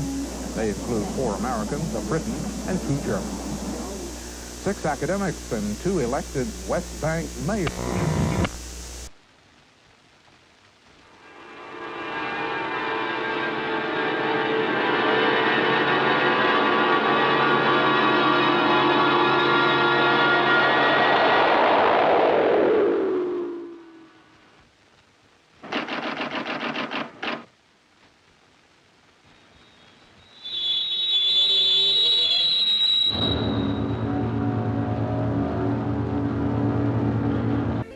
verbally abusing him. that point. Expressed as... Members of the Royal Ballet prepare for a performance in the warm-up room deep below the stage. In the summer, this room is like an oven. No windows or adequate ventilation system exists. These principals often use the stage area for warming up, as there is not enough room for the company here. All other training and practice has to be done at Barons Court, an hour away across... No disagreement here about... He hit the gate. Forward. This is... A little funny. City. Harrington, Weld's predecessor as U.S. Attorney. For 10...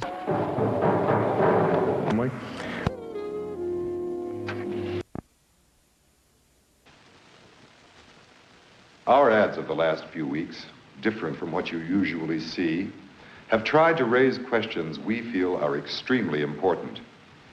As the first generation of the technological society, we have been acted upon by forces of such power that few, if any of us, can understand.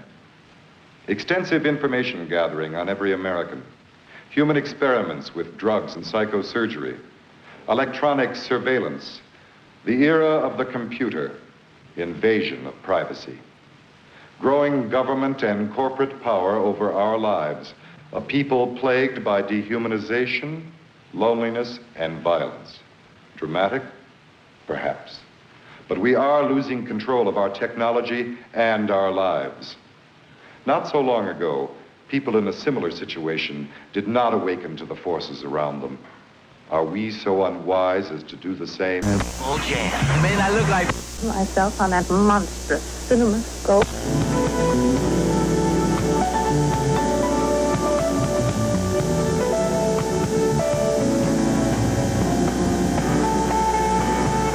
Inner city of St. from air transport. Please. I don't like you anymore. No, you don't mean that. I do! Francis Jacobs didn't have... 5 more. Cost you 25, Nebraska. What do you say? I'm plowed under. Kansas? How much power you got? More. 1489. Listen to me. What do you want now? Let's go finish shooting. Come on.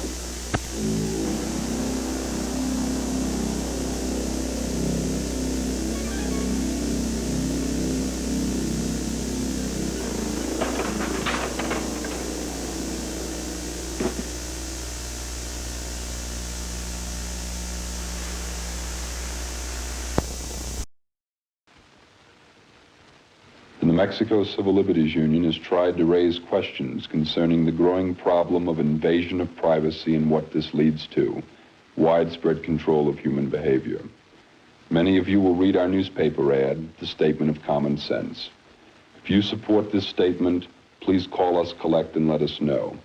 If you wish more information or want suggestions about what you can do, call us in Albuquerque collect at 765-5900. Okay, I'll try the raspberry. Versus evil. Emergency lens. RFX figures each sold separately. Now, fight for the galaxy with the incredible... He can't be serious. Suck. I couldn't...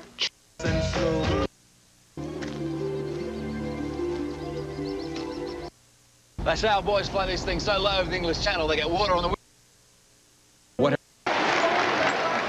So many wonderful things that can be done without any, You know. shall we? All right. Very quickly.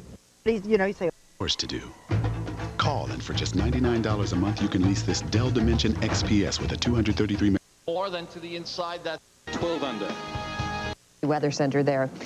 In Iowa, all 7 of the McCoy septuplets are breathing on their own tonight. Nathan... Alien technology. But... Whole planet. What is in my heart tonight?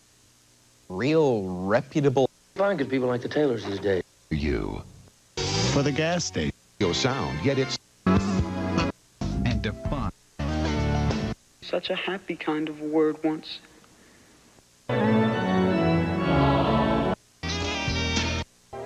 It was the... The who's who of European royalty checked... Well, you know, some things are confident. And... Oh, baby, go. Can't talk, gotta go. Film and Arts Network. Testify in a zone case. What happened was, what happened was Corey and I had smoked some PCP that day. Arms white. Approaching outbound 1 car K, followed by 1 car M in 2 minutes. 2 car N.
the time has come. Time to bid goodbye to the dance music of Bob Chester, his saxophone, and his orchestra. They've been playing for you, ladies and gentlemen, from the smart Mayfair restaurant of Hotel Van Cleve in Dayton, Ohio. Vocalists on the program were Kathleen Lane, Al Stewart, and Stu Braden. Heard on the program, Dancing in the Dark from Bandwagon, A Man in His Dreams from Star Maker.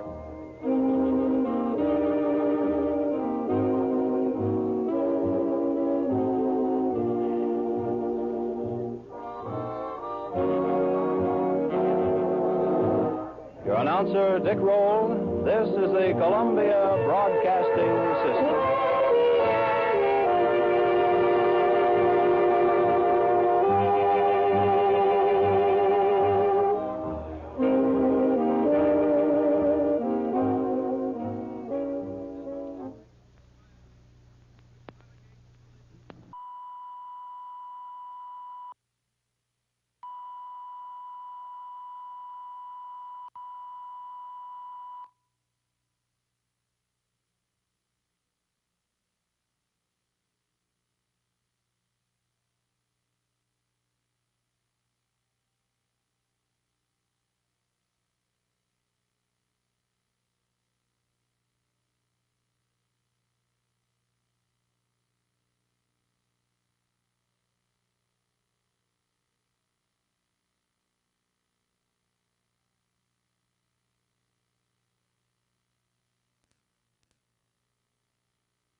Left.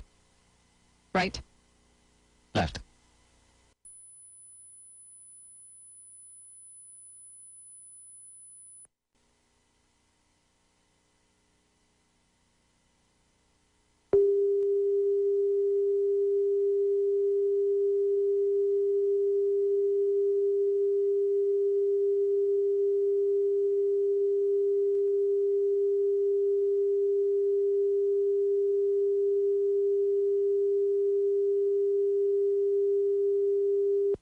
Left. Right. Left.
This is Westinghouse television station KYW-TV3 in Philadelphia, Pennsylvania, with studios located on Independence Mall East at Market Street.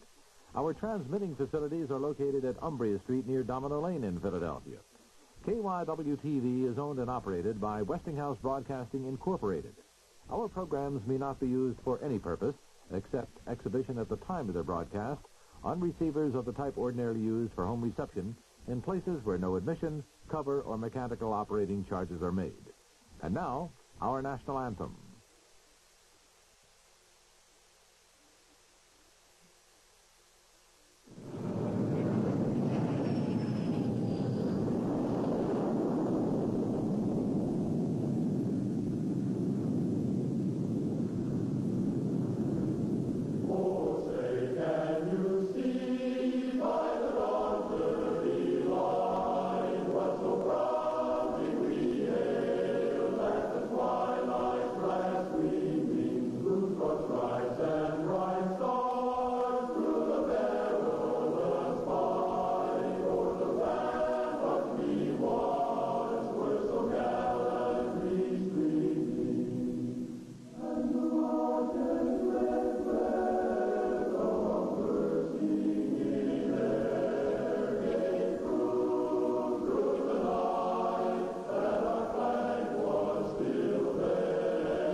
This is KYW-TV, Channel 3 in Philadelphia.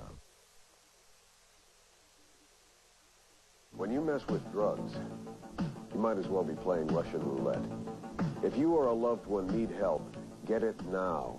The road back from drugs and alcohol isn't easy, but with hard work, you can return to a normal life. By establishing honesty with yourself and your peers, progress can be made, and you can become alcohol and drug-free. Don't play Russian roulette with your life. You might lose. Ladies and gentlemen, the late Yul Brynner. I really wanted to make a commercial when I discovered that I was that sick and my time was so limited. I wanted to make that commercial that says simply, now that I'm gone, I tell you, don't smoke. Whatever you do, just don't smoke. If I could take back that smoking, we wouldn't be talking about any cancer. I'm convinced of that.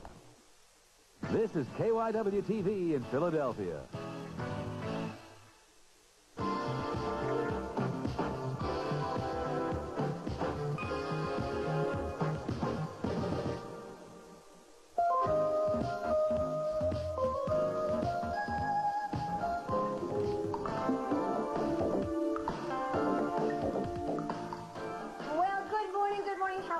Today.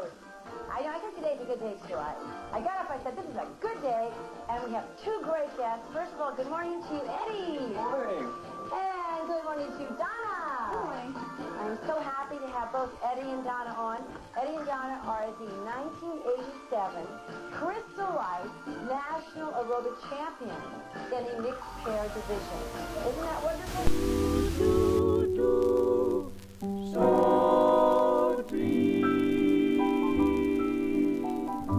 when you're feeling blue,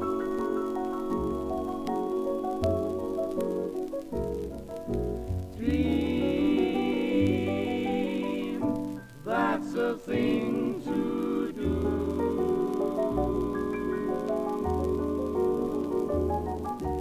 Dream, while the smoke rings rise in the air, you'll find your share of